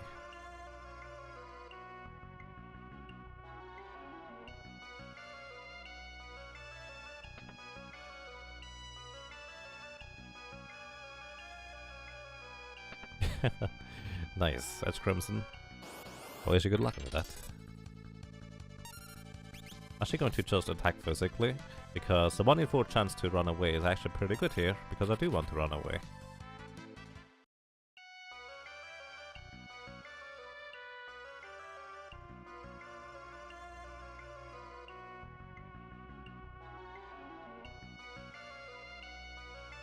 Alrighty, and there is a few items that we can grab here. First of all, this is the gold hairpin. Reduces all magic cost if you have anything that costs magic by half, which is not the greatest for us, but it's something. Then one of those two chests here contains money, the other one contains dark matter again. We cannot go through the left side, that's basically a little slope that just pushes us down, so we have to go through the other round. Or other way around. So this here is a guard ring, actually one of my favorite accessories in the entire game, because it gives you a bunch of defense, but also it gives you the regen status. And regen is interesting. You will see that when we get in combat, it will take a while until I get a regen tick. There is... Was there an elixir on the right side? I know there is a cottage on the right side that I don't care about. Okay, that's money. The cottage is south of here. You can go through the wall further there. But you can see, it takes a while until I would get the regen ring proc. However, if my character is in the second character slot, I should get the regen tick pretty much right away at the beginning of combat. It's kinda weird how that works. At least I thought I would. Maybe only if I'm actually second of the entire cast. Let's see. The chest on the left here contains a ribbon, which is the most amazingly, insanely good headgear equipment. The second one in the entire game that you can find here. The downside is, unfortunately, that only a dancer can equip it.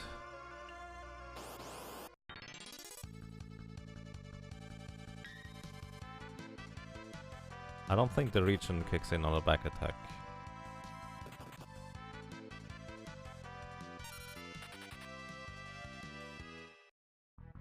We need the dancers all around. Well, that will probably come eventually.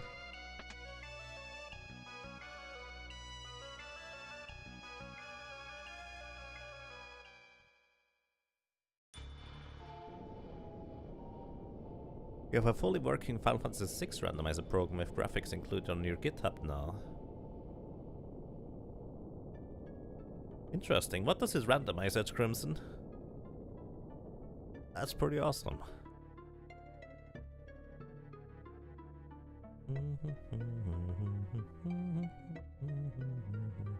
So do you just use any class you want until you unlock the specific ground for the challenge?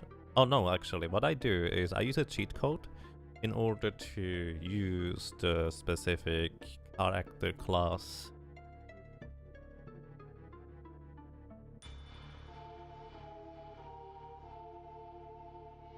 From as soon as I get it at the Wind Shrine.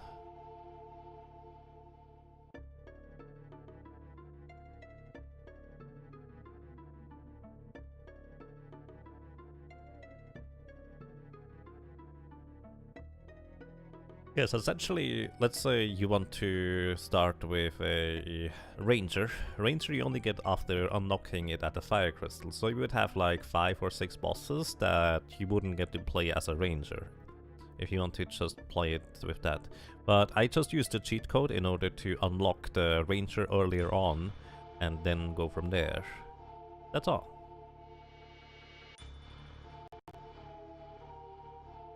Because I might be mistaken about getting the region tick in that cactus slot. Might be a later one, but oh well. So, next up we will have a boss called Melusine.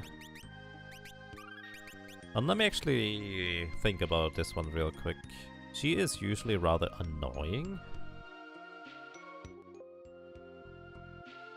Or Melusine, I guess. She's usually rather annoying to deal with. Let's see whether we have any tools to deal with her before I actually just jump into it. So, her script is she uses Fire 3, Bolt 3, Ice 3, and specialty attacks.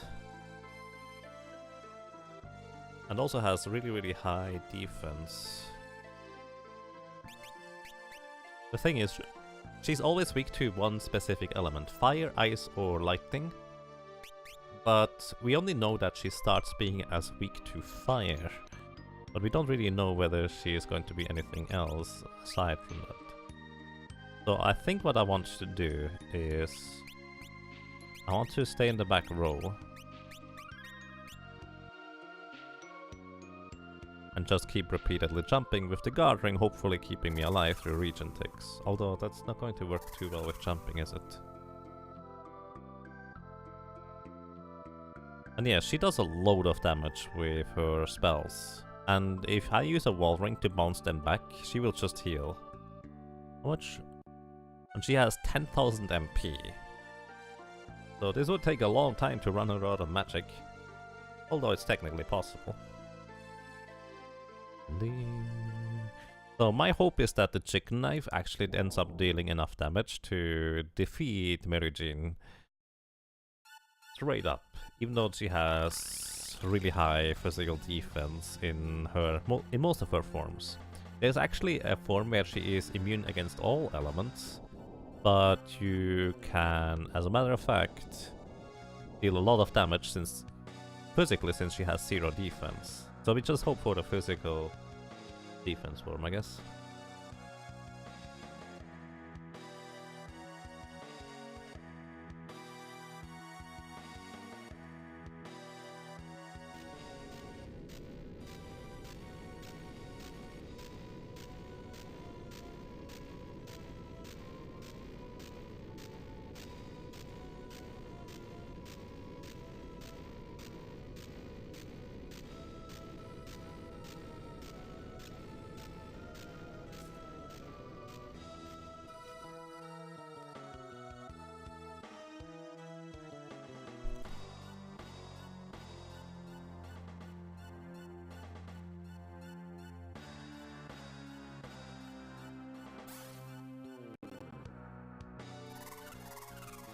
Unfortunately, every time we fail here, this is a pretty lengthy cutscene until we get to try again.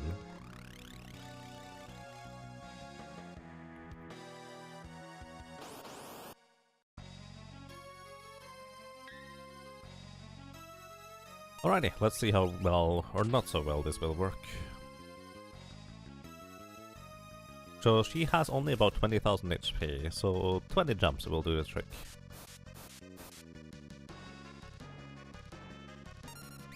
I should probably use an elemental shield. Next is ice... wait, that was ice 3. Next is fire 3 possibly. Want to use the flame shield, I guess?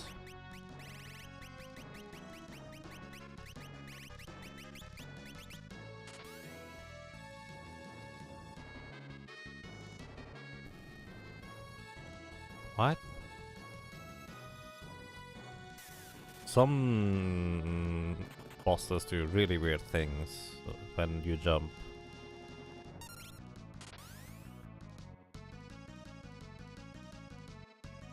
I think she did a wall change.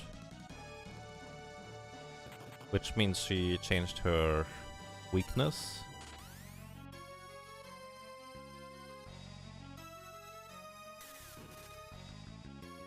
Something like that. Alright, fire. Thank you for the heal.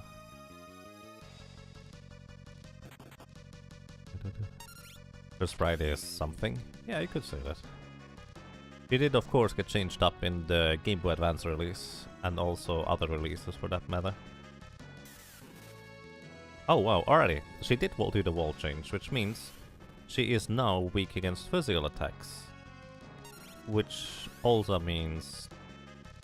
I hope she doesn't change wall anytime soon, so we just get to hit her on her weak spots. So we are more than halfway through the race right now. Right, that was about 11,000 damage. Oh, Allure is bad. Because Allure confuses our character. Thankfully I still had the fire shield on, but... yeah, that's a lot of damage there. We unfortunately still don't really have any way to avoid confusion competently anyways. And the flame shield really helps out here a lot right now.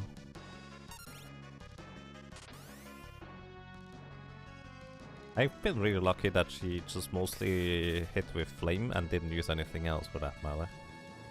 That's the 6th normal jump. We need like 3 more jumps or so in order to win. Barrier change again, if you're lucky she is weak against physical attacks.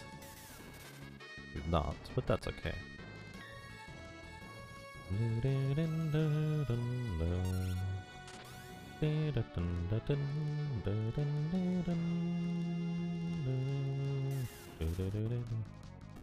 Alright, we win. That was surprisingly easy. I think I got really lucky that she just mostly used fire-based abilities. That just healed me instead of getting any damage. Alright, Lena joined. And you know what the most convenient thing about this here is? Lena is actually already KO'd, so I don't even have to take her out. So... unfortunately, I believe we do get healed after this. So Diamond Helmet actually halves the lightning damage we take. So that's nice. So for now, I'm going to go back to the Aegis Shield. Mirror Gene, 0 deaths. Jumping to avoid damage works out pretty well too. Yeah, the thing is, I mostly jump in order to not run away, and also not have to be in the front row in this case. Because it doesn't actually deal any more damage. Theoretically anyway, since I take about 2 turns to jump. And I deal damage for 1 turn, and then I wait for just long enough that the boss would be able to damage me anyways. The most useful things about jump is really that you can specifically jump over certain more dangerous attacks. I went smoother than expected, yeah, pretty much.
Alrighty, so.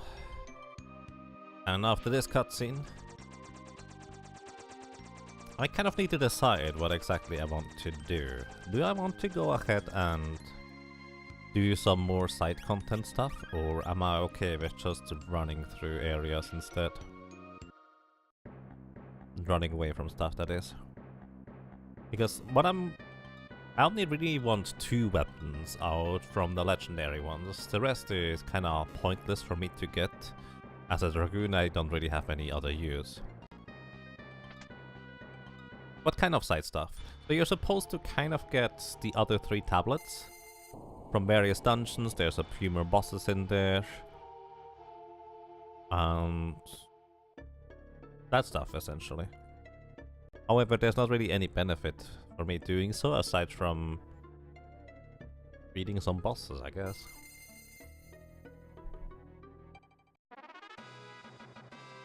First of all, we get the Holy Lance, a really high power weapon. It's holy element, as the name might imply. That's all there is. It's a spear that I can actually use as a Dragoon. Then we have the Assassin Dagger. Daggers most people can use, so the Assassin Dagger is no exception to that. And it has the special ability to 1 in 4 times attack and unleash Doom on the enemies. It's literally the death spell. Pretty high chance to hit too, if it's getting unleashed on the correct enemies. Aside from that, we don't really have anything else that we even can possibly use. So I think this most of the weapons you don't really get any money for if you sell them. So I'm just gonna pick up the Excalibur for, I think this one sells for a little bit. So we'll see.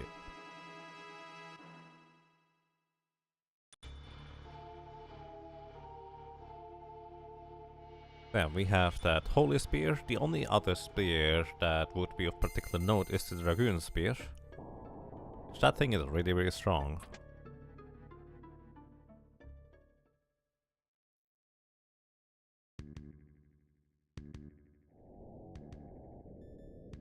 And it does always critical and double damage to dragons, but the downside is that the only way to get it is to steal it as a rare steal from one of the enemies in the very final area. The Staff Rod Whip and Ninja Dagger. Okay, so I picked the wrong one. I know the bell had like the half the value from other weapons, so the Excalibur probably sells for 1 gold. X-Dev Soul, try to cast Doom. Didn't work because we blocked it. I should probably equip Bone Mail, because that way I can avoid Doom entirely.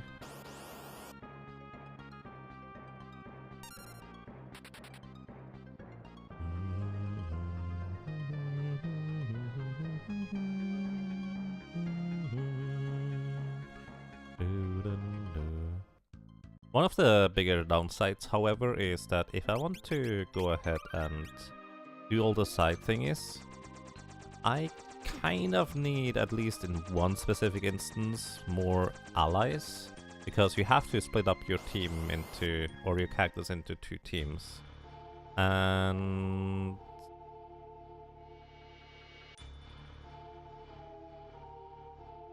unfortunately, splitting up your characters into 2 teams means you kind of have to not use the Dragoon in certain instances. It's not a difficult thing, it's just awkward for a solo challenge, I dare to say.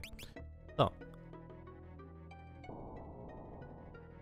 first things first, we go into Mirage Village here, which is kind of a hidden village.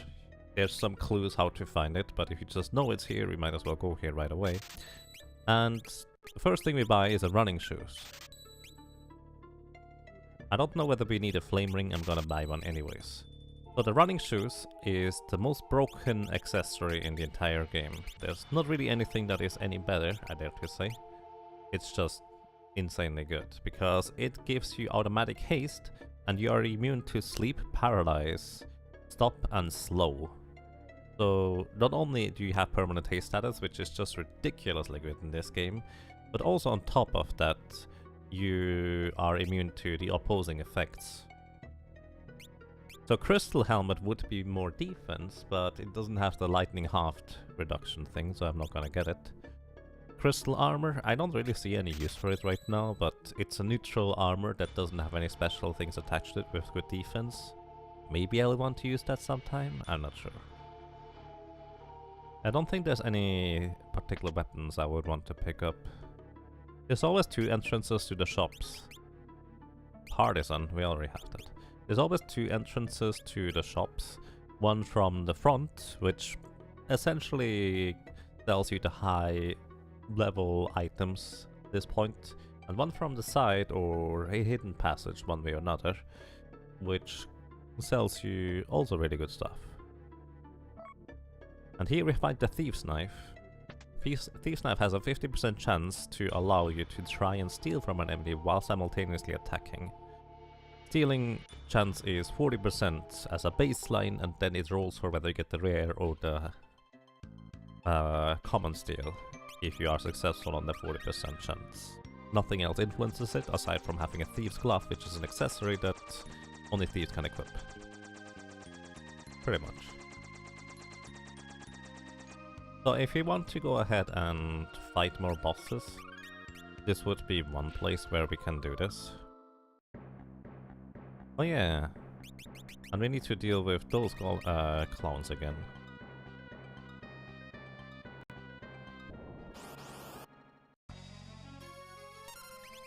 These knives for these plus these goes for some loot. For the most part, it's not really worth stealing from enemies. I could just stay in the back row for this, actually, thinking about it. So as you can tell, I can now go about twice before they even go once. Previously, those guys were faster than me. So that's a ginormous difference in how much faster I am now. So what I try to do is I kill one, then hope that I'm fast enough to kill the other guy before he gets to move. So what I want to do is I want to not use the chicken knife, because that has a 1 in 4 chance to fail. Actually, I don't think anything else deals enough damage to kill him. Oh, not even the chicken knife deals enough damage to kill him.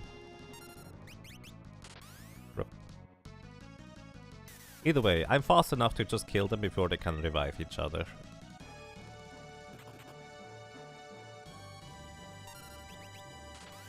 Isn't back row always beneficial for Dragoon since jump doesn't care about row?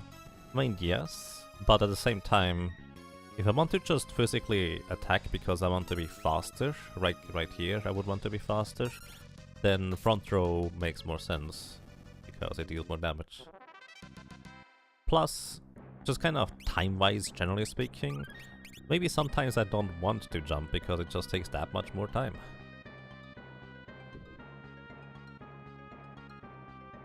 I guess one nice thing about going through here will be that I'm also going to get a bunch of money and a few elixirs. So I have a question.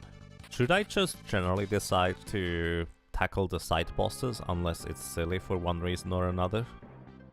Or should I preferably go for the end game earlier or sooner rather than later?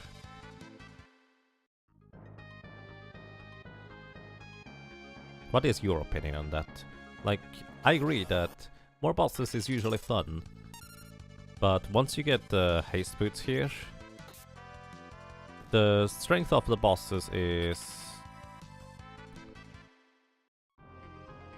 or how strong the bosses are compared to you is severely diminished thanks to you just being so much faster now.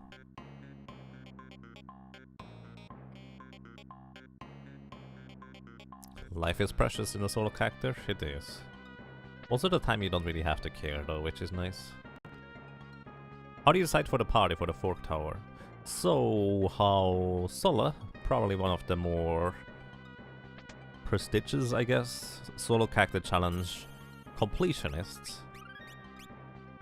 has done it is Sola goes up on the right side with the Dragoon solo first, defeating the Minotaur, then just resets and sends the low-level characters up on the right side to deal with the Minotaur and defeats the guy on the left side with a solo Dragoon instead, which is omniscient. Oh no, I didn't realize we could miss.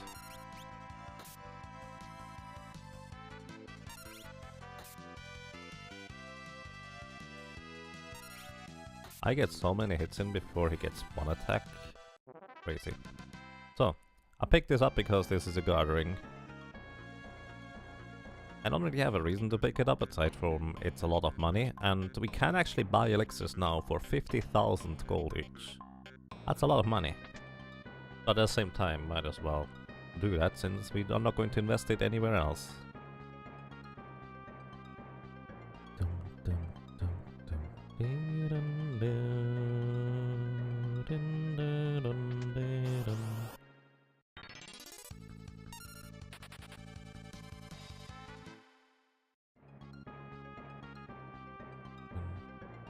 So, those chests here contain an ether and the other one contains a Dragon Fang. Dragon Fang is 2,500 gold, so I guess that's cute. But the main reason why I don't bother opening it is because it also... There's a bunch of traps on that floor where you just fall through the floor and you have to go all the way back around again.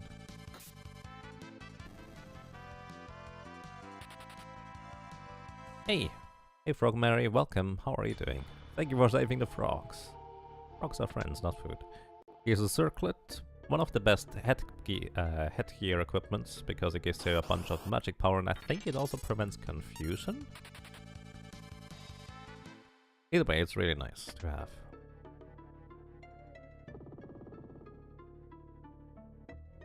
And I do believe I do want to be in the back row for this guy. I think... I don't know whether I want to have... Let's go for more attack power, actually. And also the Holy Spear. So Holy Spear has less damage than the Chicken Knife. But...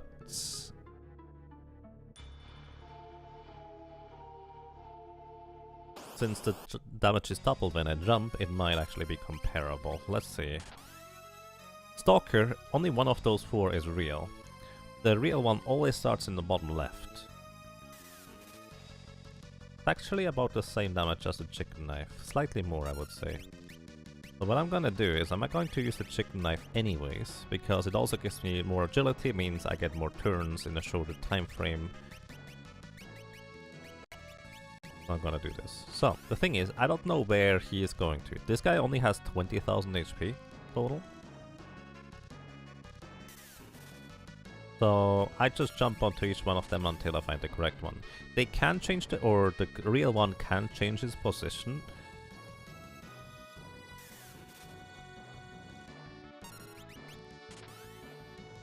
While you are attacking or didn't attack it, just kind of by itself. Although, most of the time it's fine for you to just find the correct ones right away.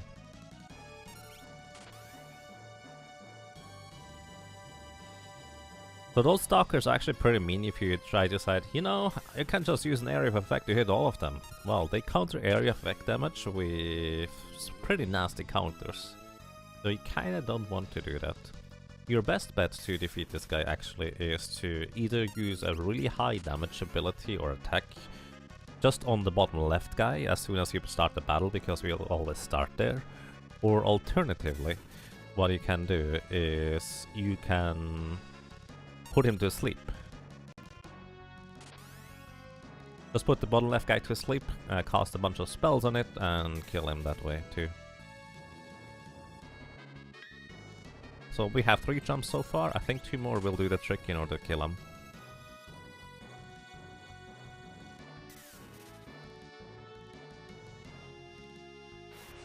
And this is one of the dangers, of course. He can just use Hurricane. And then he immediately can follow up with an attack because he is kind of multiple enemies at the same time. Which is pretty annoying. Hurricane always puts you to critical HP, which means 9 or less HP. Good morning to you, Miss Speedy. Welcome, how are you doing? Boom, alrighty. One more jump and I think we're done here.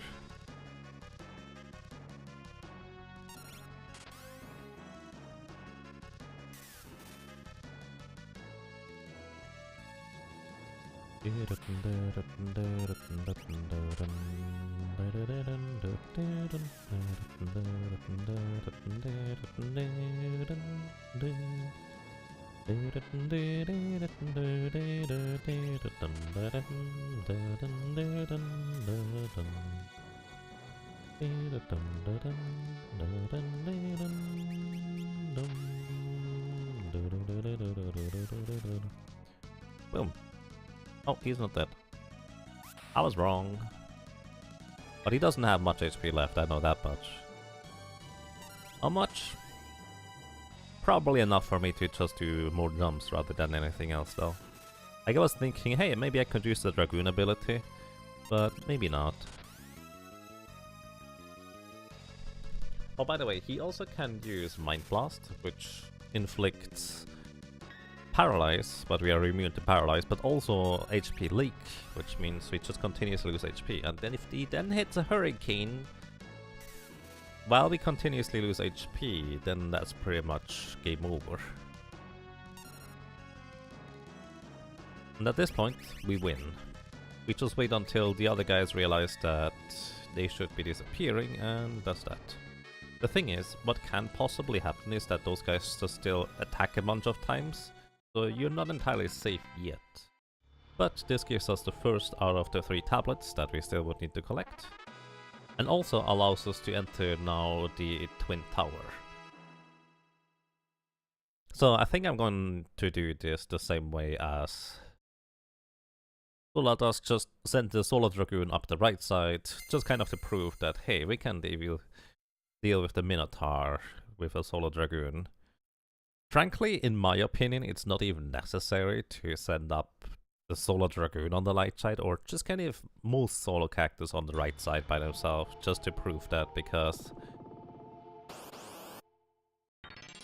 you are, generally speaking, strong enough without any trouble, especially as a solo character, to just take on Minotaur. He is really not that big of a problem. If you're underleveled, he can be tricky, but usually it's really just simple.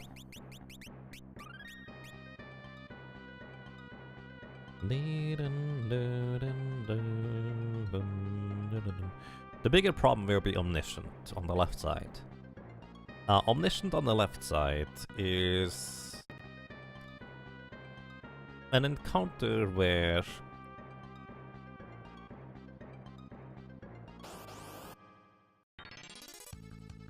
how to put it? He's a mage, and he likes to cast lots of spells. And one of the spells he has is Reset. What Reset does, it literally resets the entire encounter, setting it to the state that it was just as you entered the encounter. And he will cast that Reset spell whenever you attack him with anything that isn't magic. Which means if I jump onto him, he will reset. If I attack him physically, he will reset. So the only way you can prevent that from happening is by silencing him first, or berserking him first. We don't have a way to berserk him. We do, however, have awkward ways to silence him, or try to anyways. So that's pretty much what I'm going to do, or gonna be attempting. He is weak to wind element, and we do have a wind spear.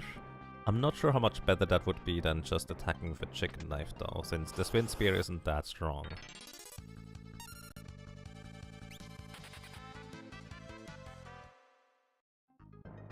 And yeah, the run is still going. Thank you, Miss Speedy.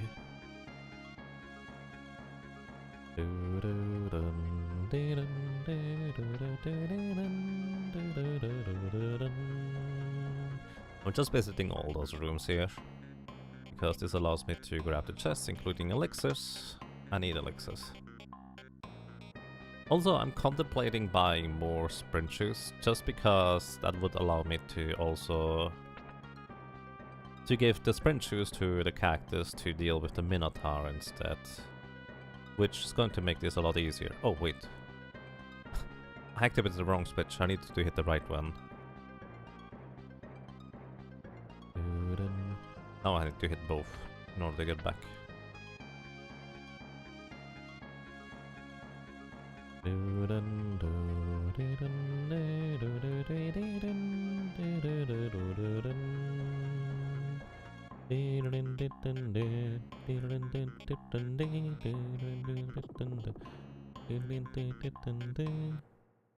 He just wanted to have more fun traveling through the vents. Sure. Of course. Alrighty. I think the traditional way of taking out Minotaur is by throwing a whole lot of gil at him as a samurai for the other characters. I think Minotaur is one of the few bosses who is immune against literally every single status effect. Also, you cannot use magic on the right side, like it literally is impossible, unless you can use it through an item or something of that equivalent. Which, actually I can, I guess, use the... Yeah, okay, what I can do, instead of buying haste shoes, I can go ahead and grab the Masamune and cast haste through the Masamune instead, since if you use the Masamune as an item in combat, it casts haste. Worth noting that you have to be able to equip items in this game in order to use them in combat. So I can't just use haste as a Dragoon. With the Masamune I have to be able to equip the katanas. But I guess there's a reason to pick up the thing here. It's also worth noting that the Minotaur is holy element, so he will absorb holy. So we have to use attacks that are of different nature.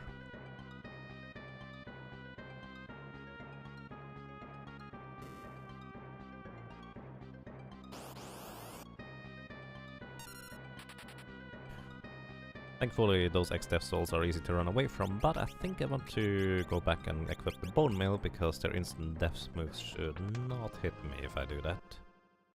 Oops, I didn't mean to go back. Oh, it's actually another continuity error, I guess. Alrighty. Let's see, what is the most useful thing I can do in order to take on the Minotaur? I have 2 Guardian Daggers, maybe I want 3. Maybe not. Where is it? There's the Masamune. The Yoichi bow deals a bunch of damage on the left side and has a decently high crit chance. But if you don't have much attack power in the first place, it doesn't help. The axe here is the rune axe. As long as you have MP, it does critical hits damage and it consumes MP for the critical hits. It doesn't have much attack power though and a pretty high chance to miss. The Magus Rod and the Wizard Rod are interesting, I guess. They are at least worth selling.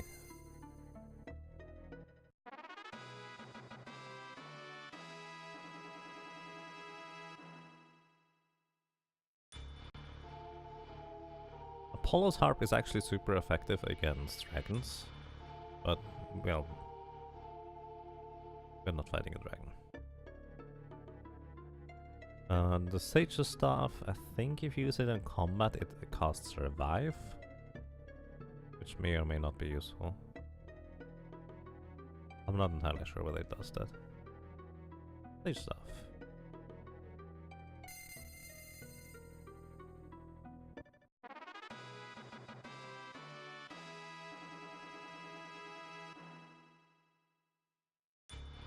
Yeah, let's see real quick.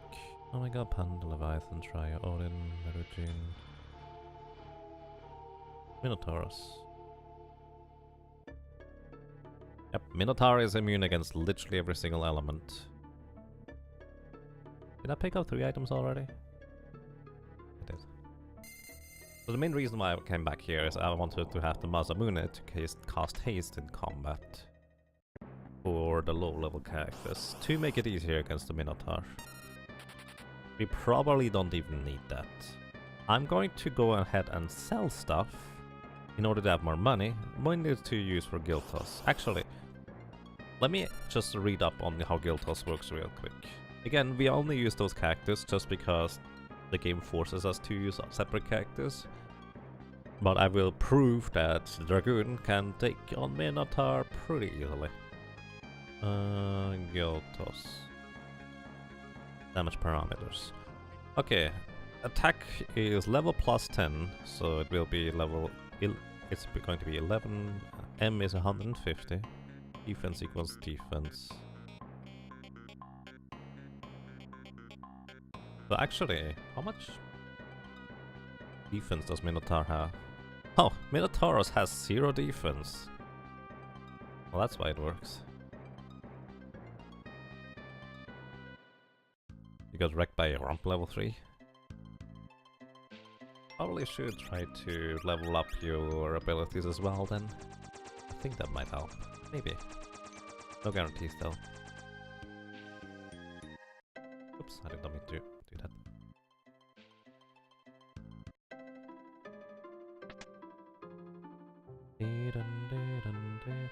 Mainly want to just sell items to get them out of my inventory for now. Also, let's sort the inventory so it's easier to sell stuff we don't need. Alrighty, let's see. Revivifies. I actually do want to buy more revivifies before I forget about it, because if cactus get zombied, I have to undo the zombie effect somehow. And the only way to do that is using Revivify. So, just in case that happens. So we don't need Giant Elixirs, we can't use those. Neither do we need Dark Matters. We don't need the Dragon Fangs. We don't need the Ethers. I'm actually going to keep them anyways. Because maybe it's going to be useful, I don't know. We don't really need the cabins. Might as well keep them around though, they're better than tents. Keep the airlands, because that will actually deal more damage to Omniscient.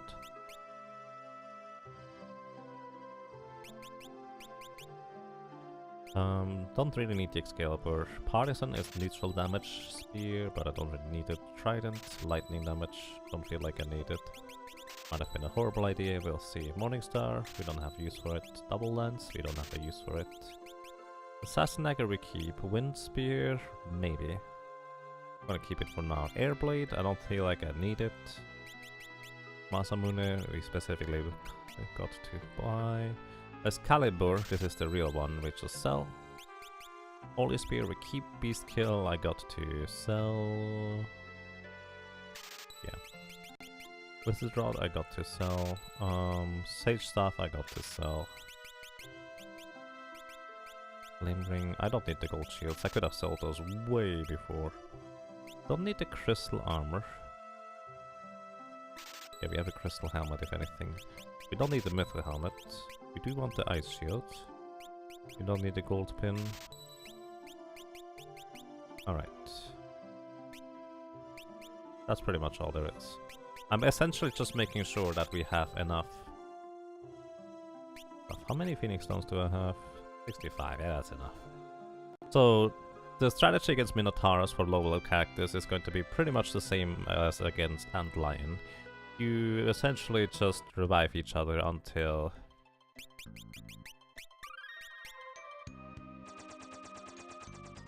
kill the Minotaur.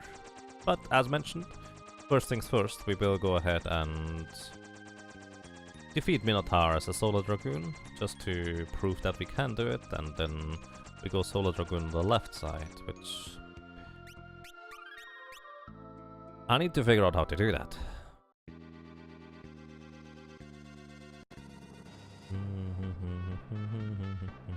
So the story, by the way, here is that unless you take both of the items on the left and the right side at the exact same time, essentially simulating that both your parties are fighting the comrades at the exact same time, tower will explode. And fun fact, if you linger around without initiating the encounter after defeating the first one, you will actually straight up game over.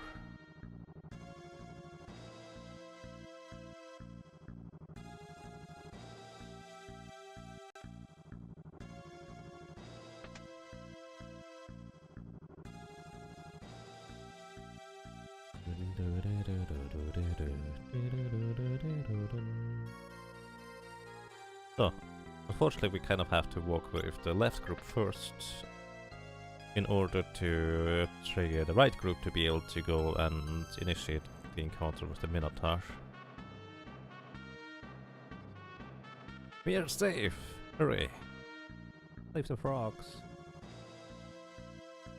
Oh, take care, Judge Johnny. Thank you for dropping by and have a good night.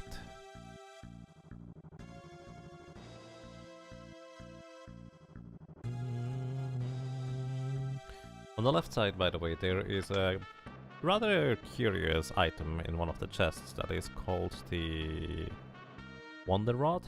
This one chest here, by the way. And what the Wonder Rod does for you is it allows you to cast literally every single white magic and then black magic spell in the entire game. The way it does that, however, is kinda strange. It just literally cycles through the entire list of white magic and then afterwards black magic spells.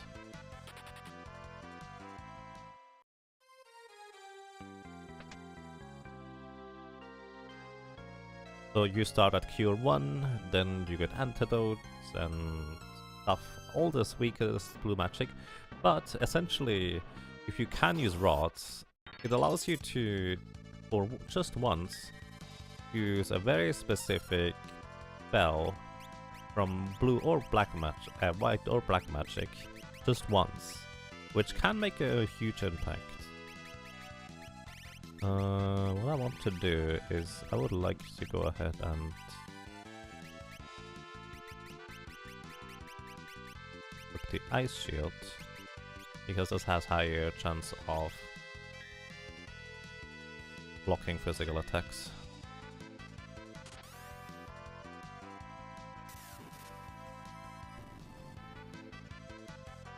I'm not gonna keep those levels anyways, I would like to run away, please.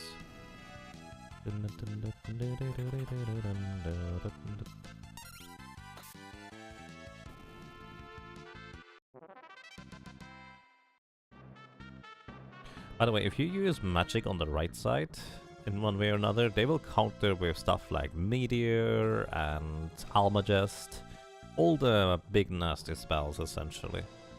If you use physical attacks on the left side, a similar thing will happen. Essentially, you will usually just straight up die, so don't do that.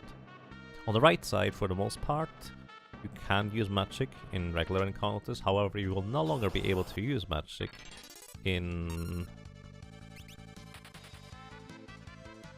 the boss battle against the Minotaur, which is coming up in just a moment here. So I'm going to heal up. I'm also going to go ahead and equip the strength armor, put myself into the back row if I'm not already, I am. Physical defense is key. Chicken knives should deal more damage than the holy spear. Actually, the holy spear is holy element, which might be kind of obvious, but at the same time it's kind of easy to forget that Minotaur does in fact absorb holy, so you'd heal him instead.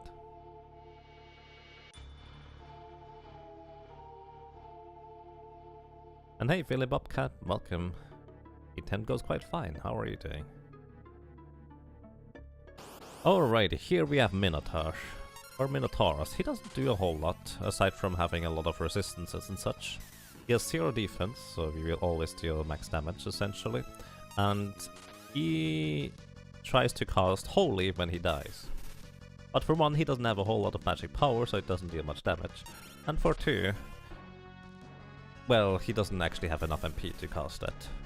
Silly enough. Either way, his AI script is super simple. He attacks, or special attacks. That's it. That's all he does.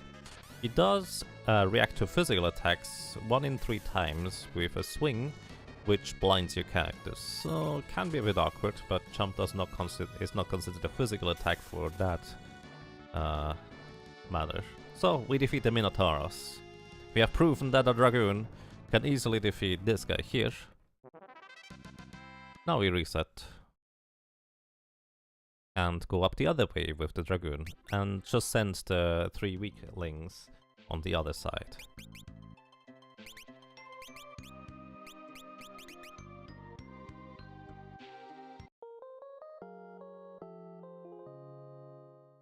Thank you for the good luck, and I've noticed that. So, I'm gonna already equip Ferris with what I want to have. So this is one of the very, very few instances where instead of haste boots, use a wall ring. Because on the left side, Omniscient likes to cast spells. And you can reflect almost all of them. Not quite all of them, but almost all of them. But the idea will be that I'm gonna go ahead and use a Mage Masher, attack myself, and then with that I'm going to be able to reflect 1 in 4 times with a chance of about then afterwards 30% to silence him. Then attack him once and then try to silence him again. That's the entire plan. So I could use a bone mail because the only thing that really gets through the defense is a very specific combination of attacks he can or moves he can do. So he has 2 ways of getting through a wall ring. One is he will attempt to use Drain, which ignores wall. It's just an HP absorb that heals him, deals damage to you, and ignores wall, so it doesn't get reflected.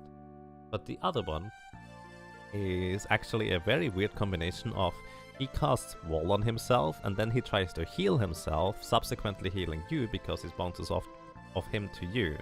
And that's kind of one of the weird ways so you can take damage, specifically have a bone mail. Kind of specific though, I'm not gonna worry about that too much. So that's the equipment for you. For you guys, I'm gonna turn you into samurais. And I want you to have an elf cape for as much physical resilience as possible. You get the Mazamune. I guess back road it really doesn't matter because if you get hit physically, you're dead anyways. So I'm gonna give you also an elf cape. Flame shield has pretty good physical defense, I'm okay with this. And you get a guardian dagger for more physical dodge. Samurais have an innate physical dodge chance by themselves already. You get the running shoes with a guardian dagger. It would be nice if I had another shield for you.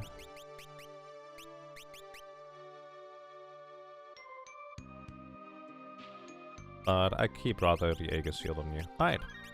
So this is how we are going to take on Minotaur. We are just going to throw money at a problem until it dies. I don't actually know how much damage Giltos does. And the big difficulty will be dealing with Omniscient on the left side. Oh yeah, by the way, Omniscient comes out of the box with the Shell status, which halves all magic damage he receives, on top of also reducing the chance of any spells that have a chance to hit rather than automatically hit. It reduces that chance for them to hit by half, thanks to his innate shell status. So yeah. Also check real quick, how much money do we have? 1,700, oh, 107,000. Just so for reference how much money I will need next time in order to finish this, because maybe more haste shoes would be nice, but who knows. I could pick up a Wonder Rod to sell as well.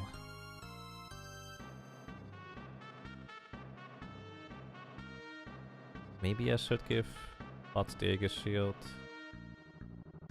I mainly gave Butts the sprint shoes because I want him to guild host the most since he has the highest level of the bunch with level 2 rather than level 3. Nice thing is those encounters rates on the left side and right side of the towers are so low, most of the time you can just walk through without any trouble. Wonder Rod. So, just double checking, I should have everything equipped the way I need it to be. Wall ring, bone mail. I don't really need the diamond helmet, because he's never going to physically attack me. But at the same time it's not going to give me another point of agility through equipment weight reduction, so I might as well keep it on.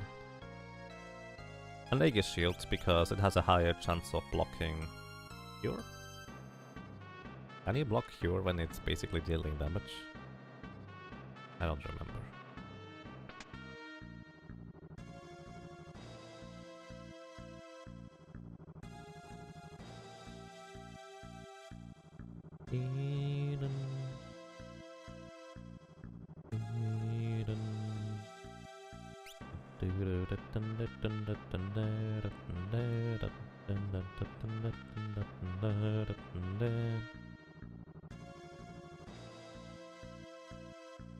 By the way, we could certainly defeat this guy with low-level Dragoons, but I feel like that's kind of pointless. It would just take a really long time, kind of like it did against Antlion.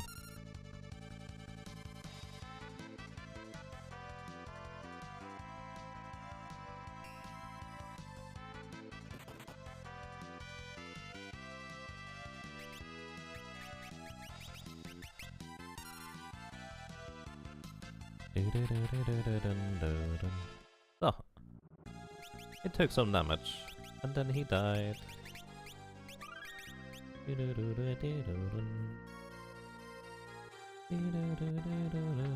Defender Sword, by the way, if you use it as an item, it casts Protect on you, which halves all the physical damage that you take. Which is kind of nice. Alrighty, let's get the Minotaur with our little party of samurais.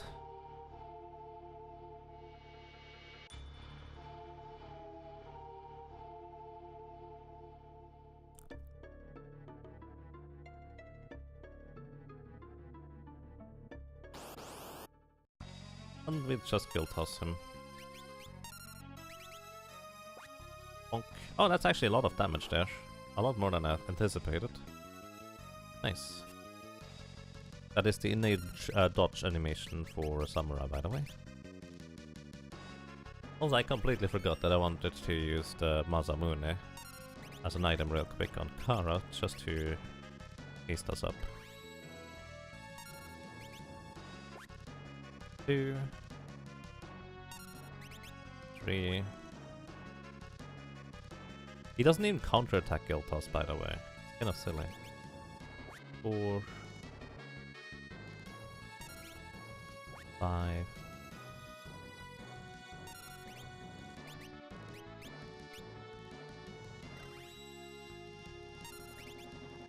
6. That's unfortunate.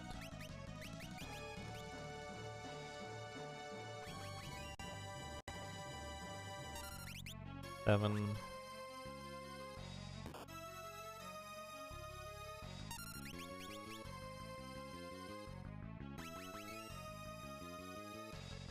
8.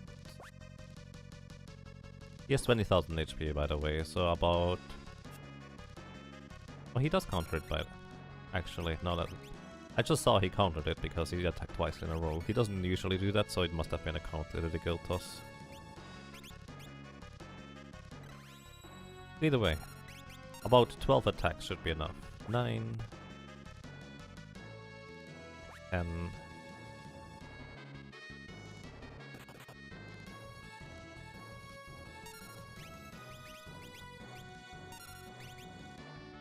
11.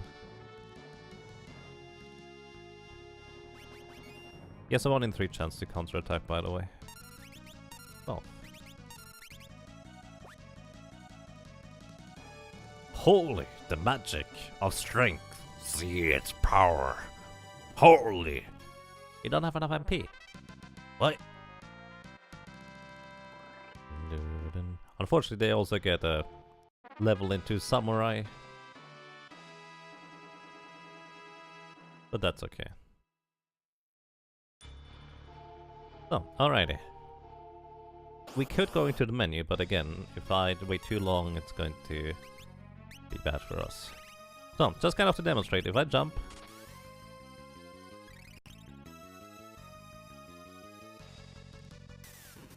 It does good damage, but he will cast reset, resetting the entire encounter. Oh yeah, he also comes with armor, so only half the physical damage. If I use Dragon Sword, he will reset, because it also is not considered magic. So what I need to do is I need to go ahead and use a Mage Master and attack myself in theory.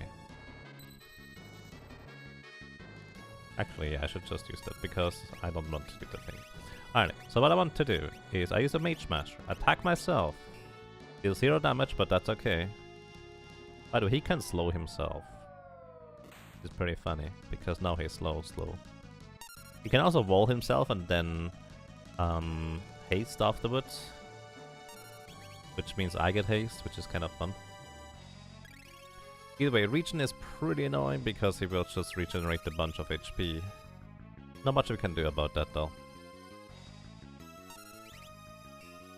Just waiting until the Mage Master procs. It's a 1 in 4...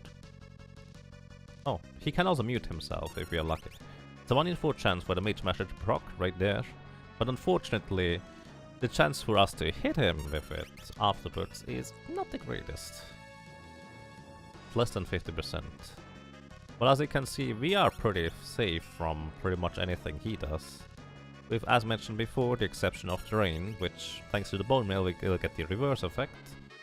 Or him using Wall on himself and then hasting. Healing. Because that would actually deal damage. He can also stop himself. I don't know how long it lasts. I'm actually just going to try this. Going to use the air lance to attack because he's weak to against air. 1 attack. 2 attacks. Alright, I can only attack once when he stops himself. Essentially, I feel like I want to experiment with this right now rather than later. So I think I get 1 attack in if I silence him. Oh nice, we got the silence. And I get 1...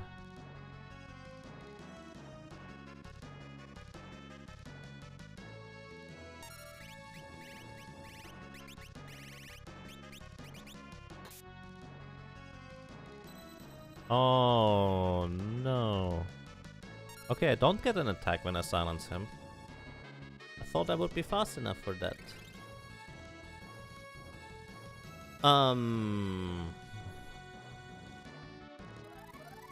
Thank you for the scan. He has about 17,000 HP. I thought it was 20,000, but that's okay. Mute. So, am I just waiting until he mutes or stops himself?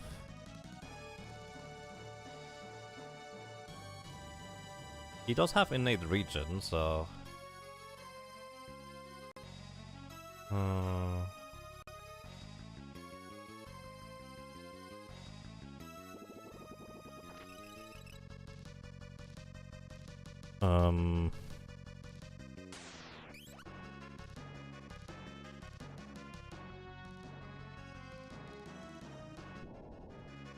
So my strategy with muting through hitting myself actually doesn't work.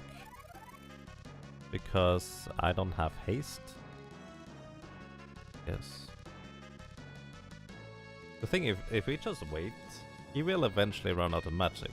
But it's going to take a long time. We are talking in the order of like 4 or 5 hours. That is if I give him an ether in order to reduce his MP pool from 30,000 to 10,000.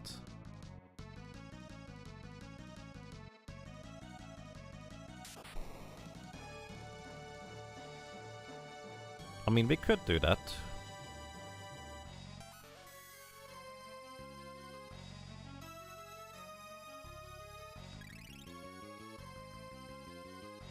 I really thought using the Mage Master on myself and then attacking him would work though. Let me actually see, maybe Solak came up with a more clever strategy. What else could I use anyways? I could try to use haste, but I'm kind of worried that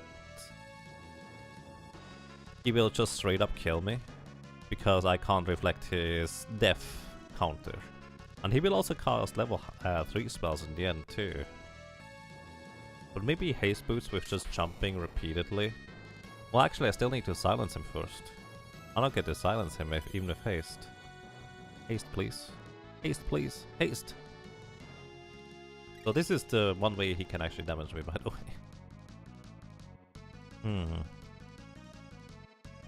Region doesn't work on bone mail, unfortunately. Let's actually check his AI script. Omniscient.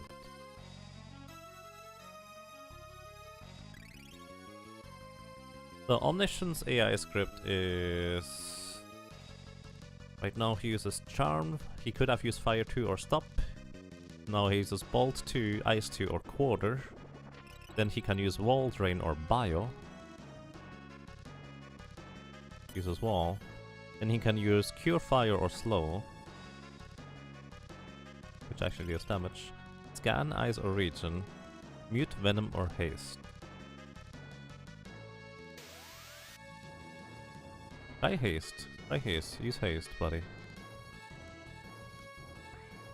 No, actually.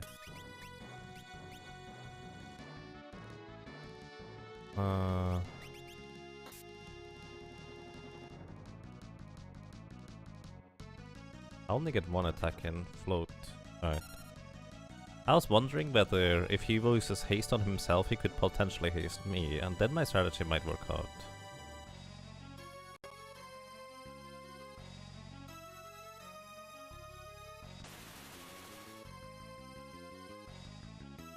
I don't think it wears off quite that quick, Ep, but I see what you mean.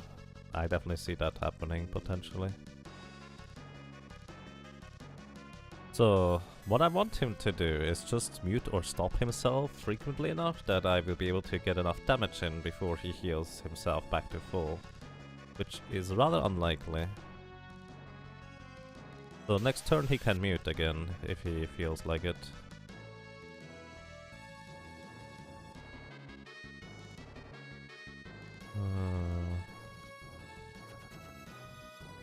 Let's see. How fast can he heal himself? You can see the green numbers ticking up. Those are kind of indicative of how that is going. So maybe what we need him to do is maybe he need to haste himself in order so he can go quick enough to haste us before the wall wears off. I wonder whether that's actually a thing.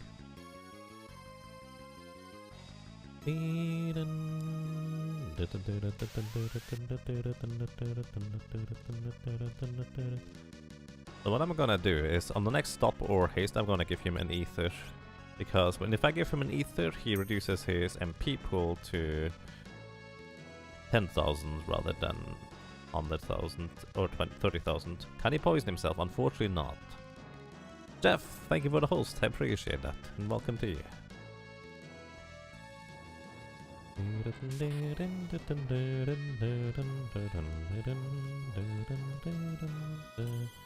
Wall, alrighty. Don't use cure, please. That's annoying. The one spell and then he can use haste. I hope he uses haste now so we can see what happens. I used Venom, unfortunately.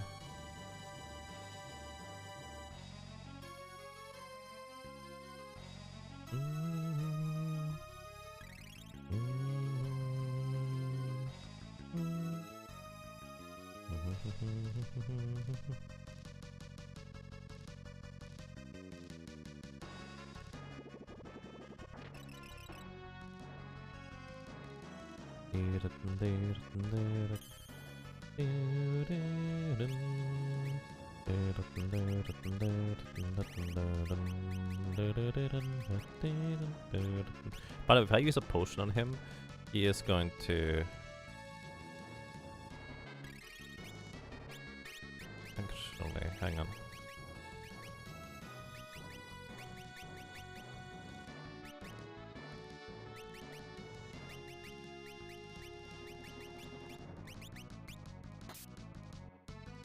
Look what I had in mind. If I use a potion on him, he will reset. I actually meant to... This doesn't even work. So what I meant to do was heal myself by using... Doom. Oh! Oh, thank you! Oh, now we can maybe... Now we are talking. Hang on. This might work now. Now we are hasted. Hey Chaos Kitty, welcome. How are you doing?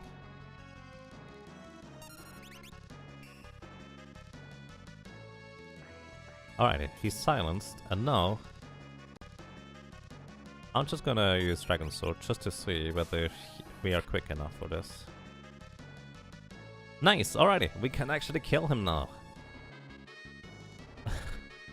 So we basically just have to wait until he decides to do the exact sequence of wall himself and then haste himself in order for us to get the things off.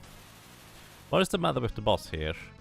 If I attack him directly, without him being silenced or stopped, he will cast reset, and that will reset the entire encounter back to the beginning of the state if this game was initial orders. Just as if we just started the encounter, that way around. So, up until now, I was too slow to actually deal any damage to him while he was still silenced. But with haste, I'm just barely fast enough to do that. And in order for me to get haste, I needed him to cast wall on himself to reflect his helpful spells back to me, and then use haste right afterwards. So it was very specific on how I got my haste here. But it's possible. Unfortunately, with Cure, he actually deals damage because I have the Bone Mail equipped, and he never seems to use Drain to heal me, which is unfortunate. Region does not work if you have a Bone Mail equipped.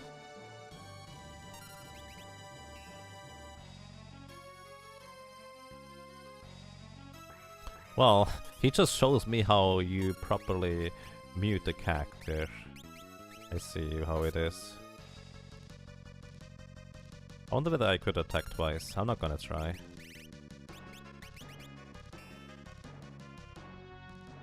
Nice. Muted again.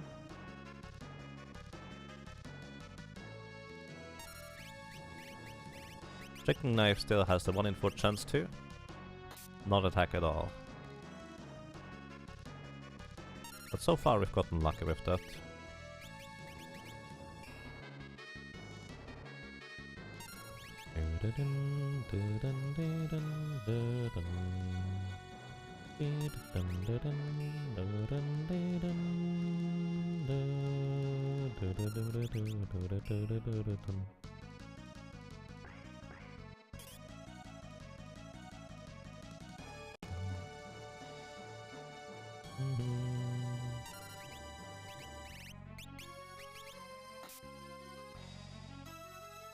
Reset! Ineffective.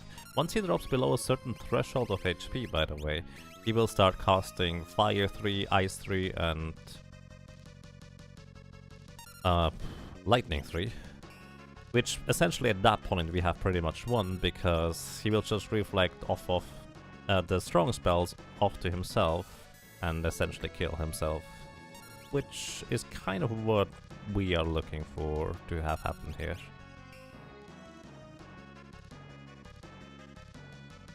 Blowing himself would be also kinda interesting, I guess.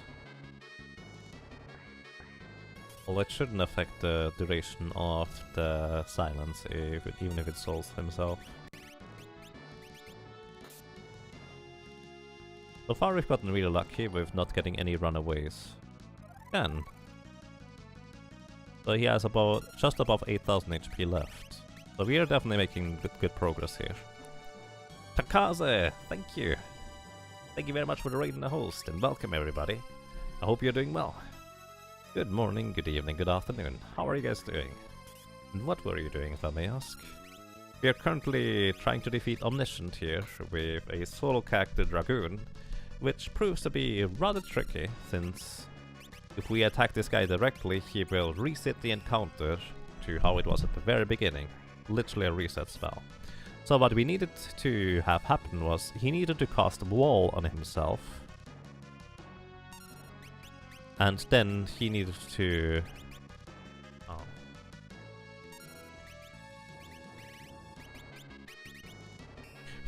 cast a wall on himself, And then right afterwards we needed him to cast haste on himself.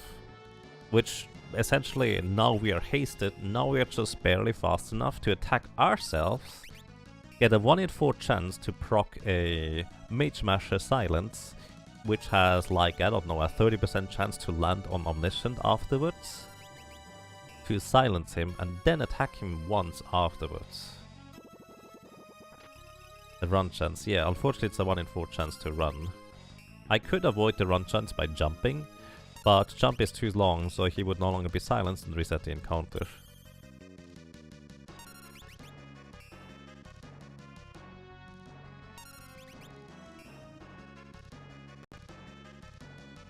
By the way, Cure is the only way how he can deal the damage to us. Kind of curious had he never used Drain anymore after the first one, where that would actually heal us in the end.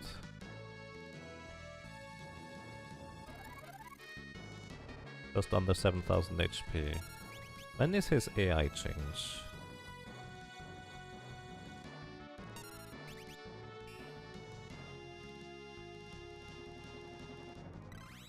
Thank you for the haste, we already have it. I appreciate it though.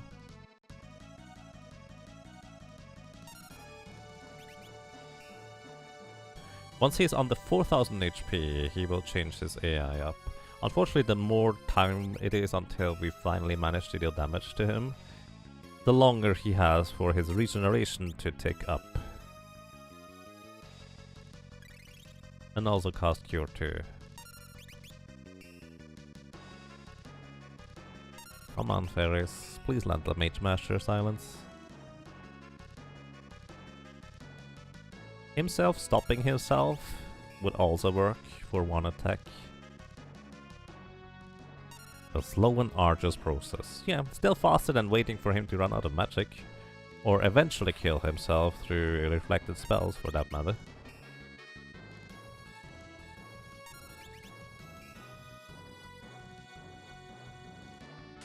Oh hey, thank you for the drain. I appreciate that. I just thought you might not be able to do that at all.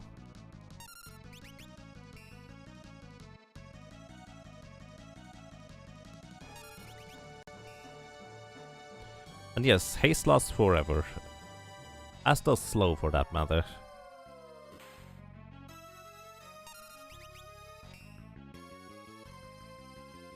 There we go. Another silence. By the way, because I silenced him by attacking,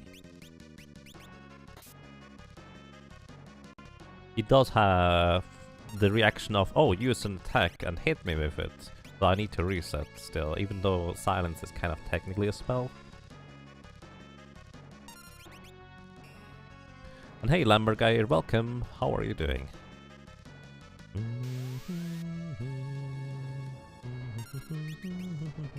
Please cast mute on your next turn, sir. Would appreciate that. It's 1 in 3 chance for him to cast mute. And he has a higher chance of landing on himself because he's higher level.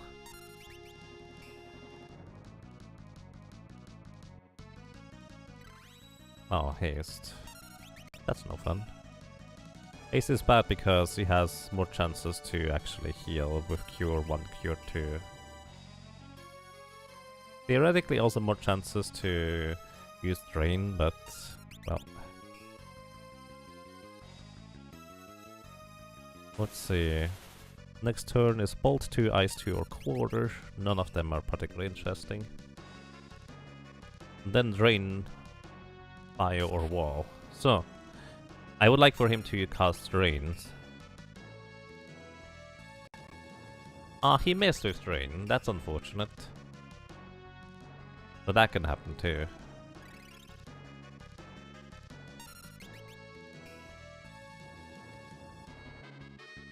Scan. Let's see. 6000 HP. We're creeping closer to that magical 4000 HP mark where we are pretty much the victor at that point.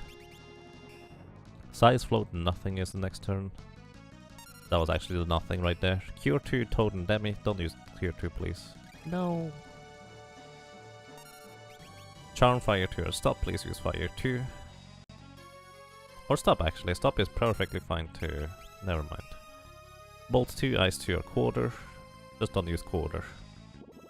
Then we have Wall Drain Bio, please use Drain. Wall is actually not terrible either, because then he is guaranteed to not heal himself next turn.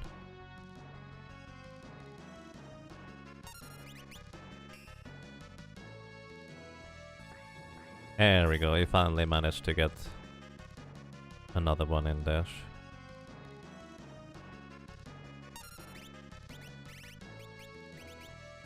Oh, if we are lucky, just one more. What? Oh, come on.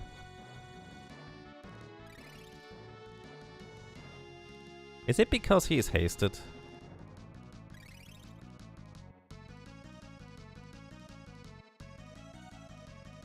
Is it because he's hasted?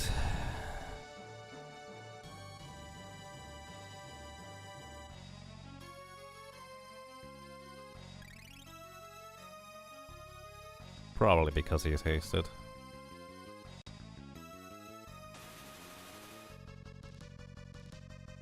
Alright. Let's see.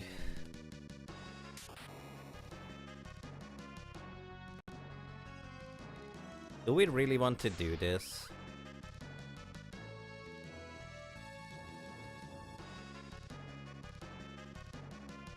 Do we really want to do this?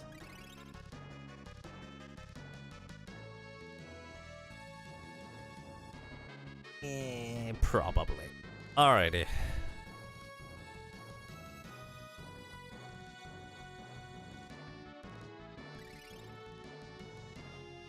Haste shortens the effective duration of the spells. I thought haste didn't have an effect, but I guess it does.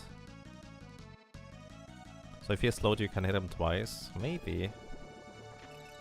I guess actually if he managed to slow himself, I will try to see whether I can land the thing directly without me being hasted. I thought haste and slow didn't affect the spell duration for that, but maybe it does. Alright, we get to try here.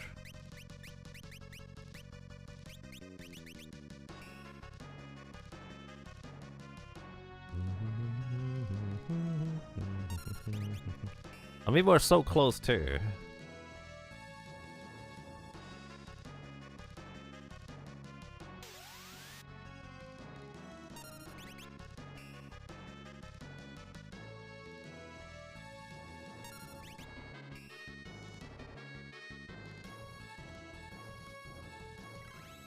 Oh, he is hasted.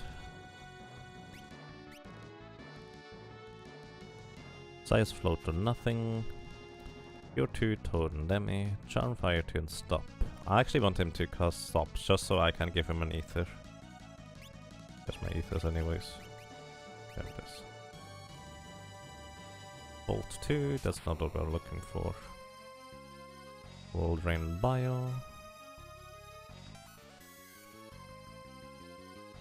Fire Slow. Scan Ice Region. Mute Venom Haste. Dice Float nothing. Your 2 Totem Demi. Charm Fire 2 and Stop. Bolt 2 Ice 2 Quarter. Wall Drain Bio.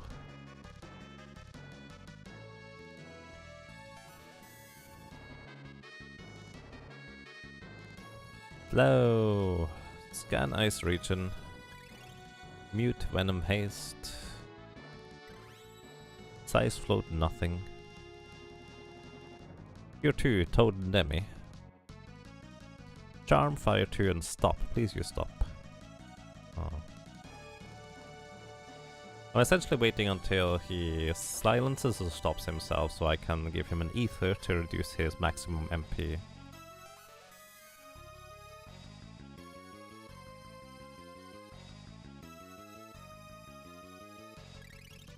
In particular, I think it was you not being hasted that mattered here. I'm hasted. Well, I was hasted in the previous attempt. Because he used wall and then haste on himself, which hasted me in turn. Right now I'm not hasted. Right now I would need for him to do that exact sequence of actions again for me to get hasted as well.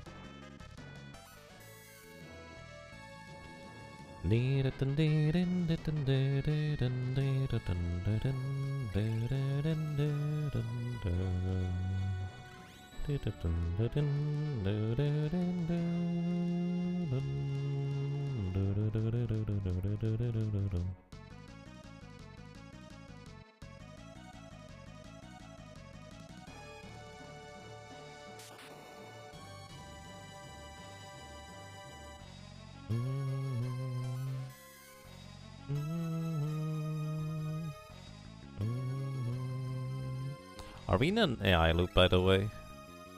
Haste. Float. Not size. And he's going to try and demi. And he's going to try and use charm. And he's going to try and use bolt ice 2? No, bolt 2. Then he's going to use bio. Alright, next he's going to try and use slow again. Alright, and then he tried to use regen again. Then haste. Then size. Then demi. Charm. Ice 2, or bolt 2 actually. Bio. Alright, we're actually in an AI loop. Where he doesn't use Cure 1 or Cure 2, so he eventually will kill himself. His boss is messed up, it is. Here you can also see the limitations of the RNG of Final Fantasy V. He will always take those specific actions because for some reason they just kind of lead in a circle or something like that. What does size do? Basically size turns you into a minute person.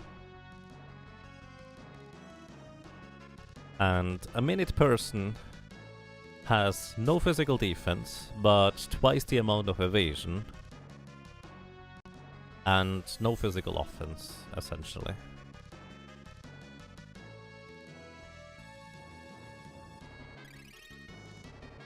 Yeah, if he just does that, as you said, Bio does pretty decent damage to himself.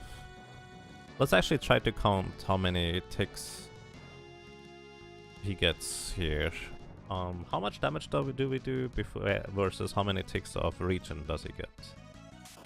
The bolt 2... let's start with bio here. Actually, after bio, alrighty. How many regen ticks is it? That's 1.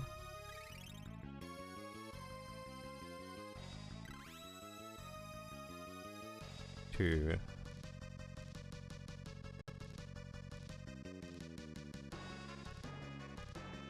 3.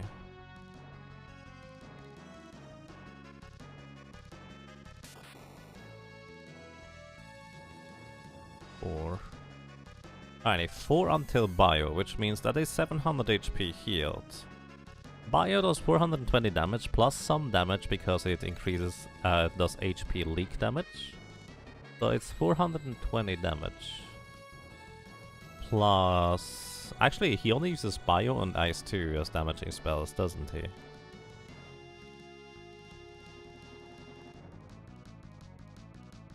Or bolt 2, I guess. Plus 192. Which is only 612 damage. In base case scenario, we deal a tiny little bit more damage thanks to the HP leak.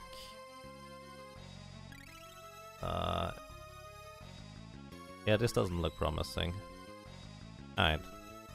Here's what we do. I'm just gonna go ahead and attack myself to change up the RNG a little bit again.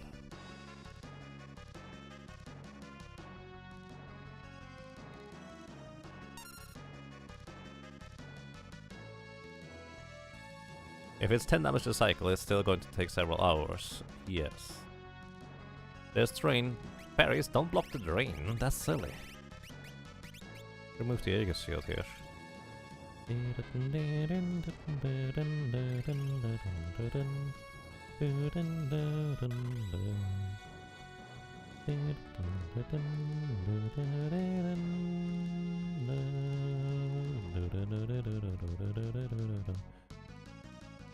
He hasn't landed a single stop or silence on himself so far. Oh, 2 actions until he could possibly...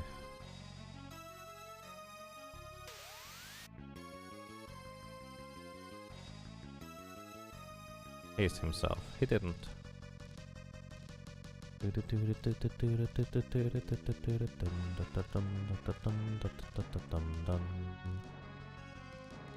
Still doesn't stop himself. If he is going back to just use Cure now, after the wall, and then uses Ice, and then Mute, we are back in another RNG loop. Huh. We are in another RNG loop now, guys. Mute is not going to hit. Alright, let's try this again. Switching it up a little bit. He uses Float now. Demi. Actually, I need to wait until time actually starts going and stop. Actually hits him. So, I want to use an Ether on him. Oh, what? You were not stopped for long enough, dude. That's not fair. At least I have control over it. Yeah. With a solo berserker, you don't.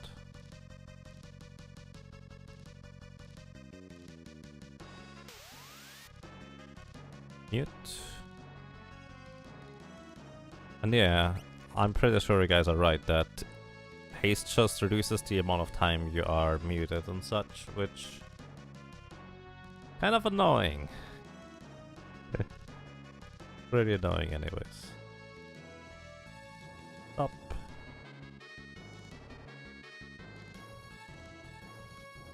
By the way, he does not even have to cast regeneration on himself. He always has regen, just by default.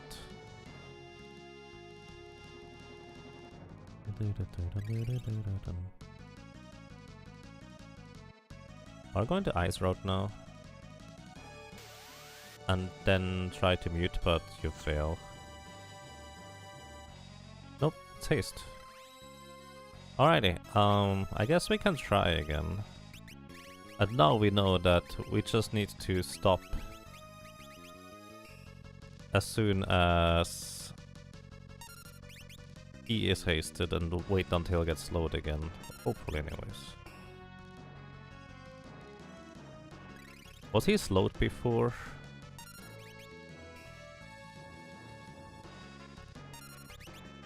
How do you beat this guy with Berserker? No, you don't. The main problem about beating this guy with Berserker, if it was perfectly random, and anything could happen at any time, which you can clearly see the numbers go into a circle eventually, it would be reasonably simple to defeat this guy with Berserker. You just let the game run for long enough until you get like 20 Mage Smasher procs in a row. But that's not how this game works. So eventually, after a very short amount of time, you will get into a AI loop that just kind of never ends and you softlock the game essentially.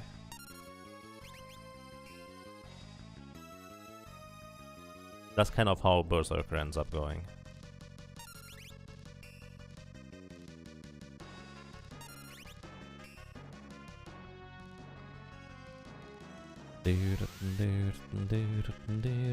If he hastes himself again, I'll try to manipulate it so he actually deals more damage to himself than he heals for whatever cycle he will drop into. There we go.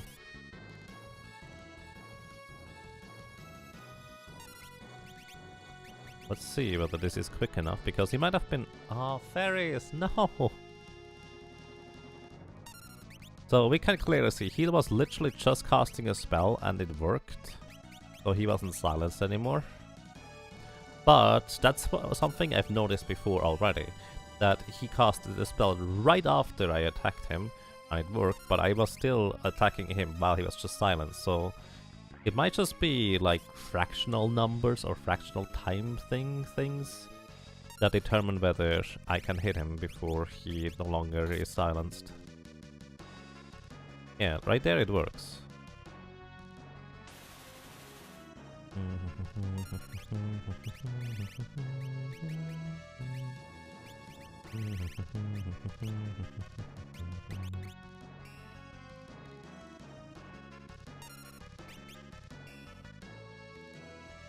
High level mage master and patience. You don't have to run let it run overnight tic-tac throw. You will have the result after like an hour. The latest anyways with 4 berserkers.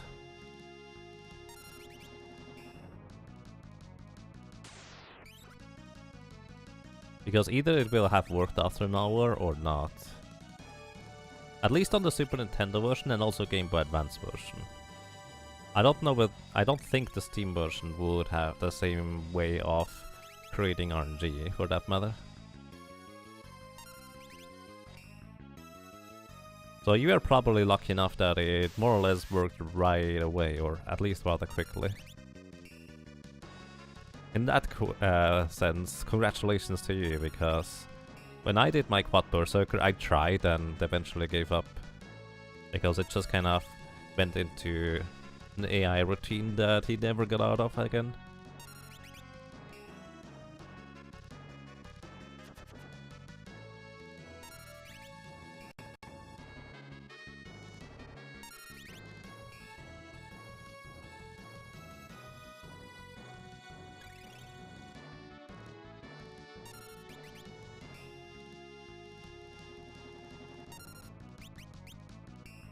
First night didn't even work. As I said, GBA, pretty sure it has the same exact problem. You just need to... either it works, essentially, or it doesn't. Let's try to attack twice. And fail twice.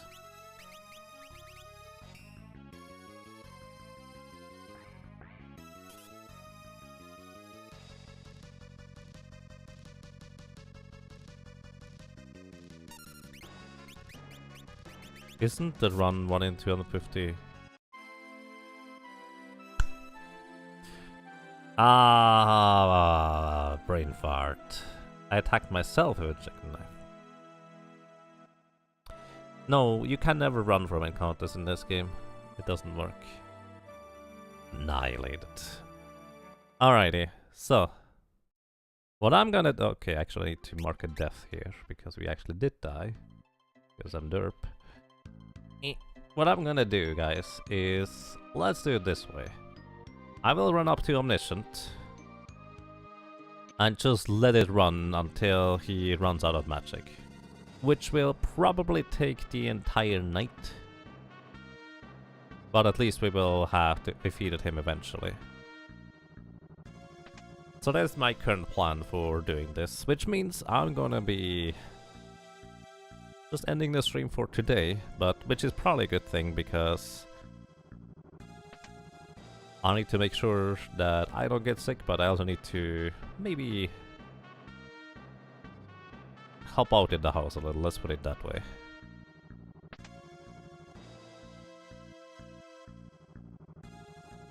At least the attack worked. I guess so. You mean the chance of the random chicken knife run?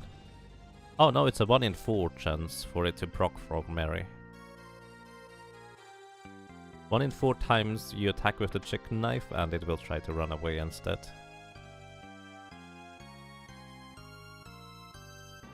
Yeah, the strategy works, but it's just... it will eventually maybe work.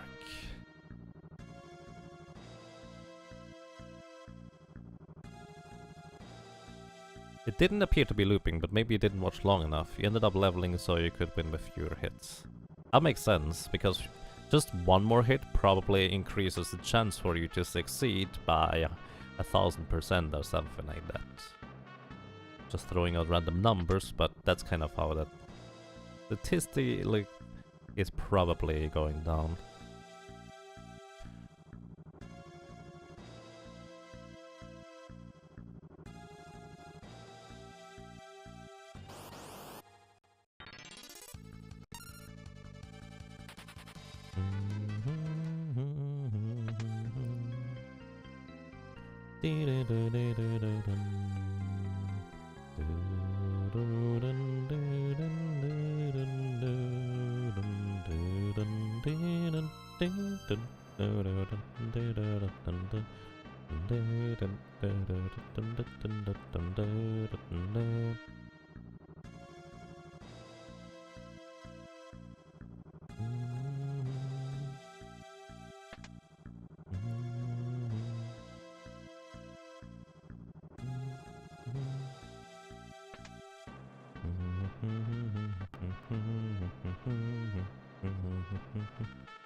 Never saw if you can hit him twice if he slows himself. Probably. I tried to do a test that, but both times the chicken knife just decided to run away. You can probably do that attack. At least if he silences or stops himself. Probably. Not sure though. Okay, one guild toss.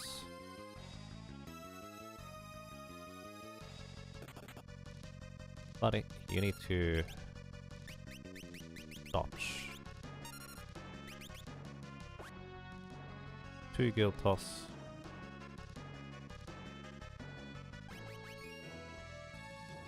Also, Kara needs to do it as well. 3 guild toss. 4 guild toss. Meh.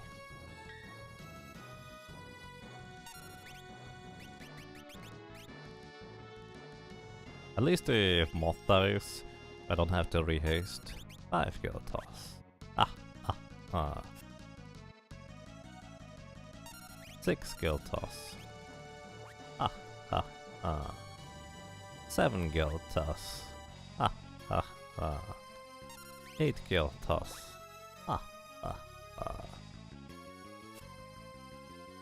9 guild toss. 10 guild toss. 2 more attacks and we win. 1 and 2. I've gotten pretty lucky that he didn't counterattack most of the time just now.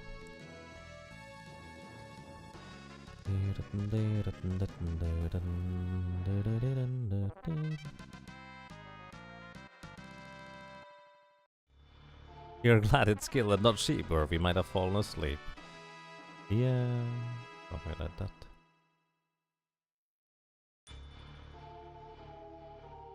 Quickly, before it explodes. Oh no! Exploding alarm, exploding alarm. So, Mage Master. And wait, why did I equip the Mage Master first? Oh, because slow lands, so this should work, right?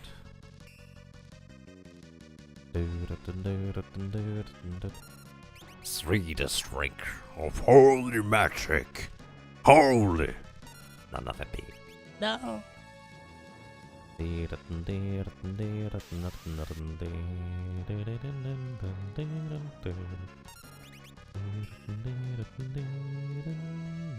we go. Alrighty, now we finally get to test. I'm not going to use the chicken knife, I just want to test whether we can even hit him without him getting out of silence first. Okay, we can, as long as he is slowed. We don't need to be hasted. Maybe I should just try for it? Yeah, maybe. If he hastes himself, I'm just gonna say, let's continue this tomorrow when he's out of magic.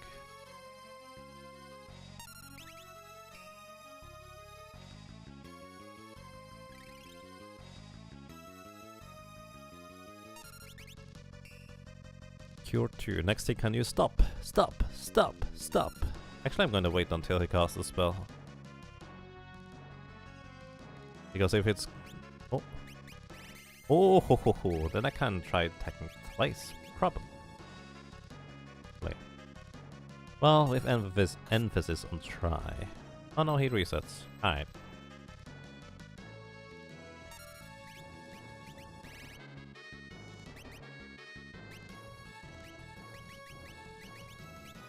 Alright, alright. In this case, I just wait for him to stop himself or silence himself. I will give him an ether, which will reduce his MP to Oh, you didn't hit. To 10,000 rather than his initial starting 30,000, because as a player you cannot increase HP or MP stat over 9,999. So there we go. That's what an ether does here. Now we just reduce his MP by a lot. And now I'm gonna just wait. But I feel like I don't need to subject you guys to the wait. Next time we come back, you will see this battle here again, where we are literally just sitting here and he will be out of MP. I might just kind of maneuver a little bit to see whether he is going to maybe not get into a particularly favorable AI loop for me, like he would deal more damage than I would like to. As long as he doesn't use Cure 1 as on a wall, we are fine. Or alternatively, if he uses Drain. Possibly what also can happen is that he will kill himself if he gets in an AI loop where he does enough damage. I don't think that will happen, but we'll see. So, alrighty. Everybody, thank you very much for watching, for listening and for lurking. That is it from me for today, for the stream. I hope you enjoyed it, and well, maybe until next time. Take care everybody. Thank you very much.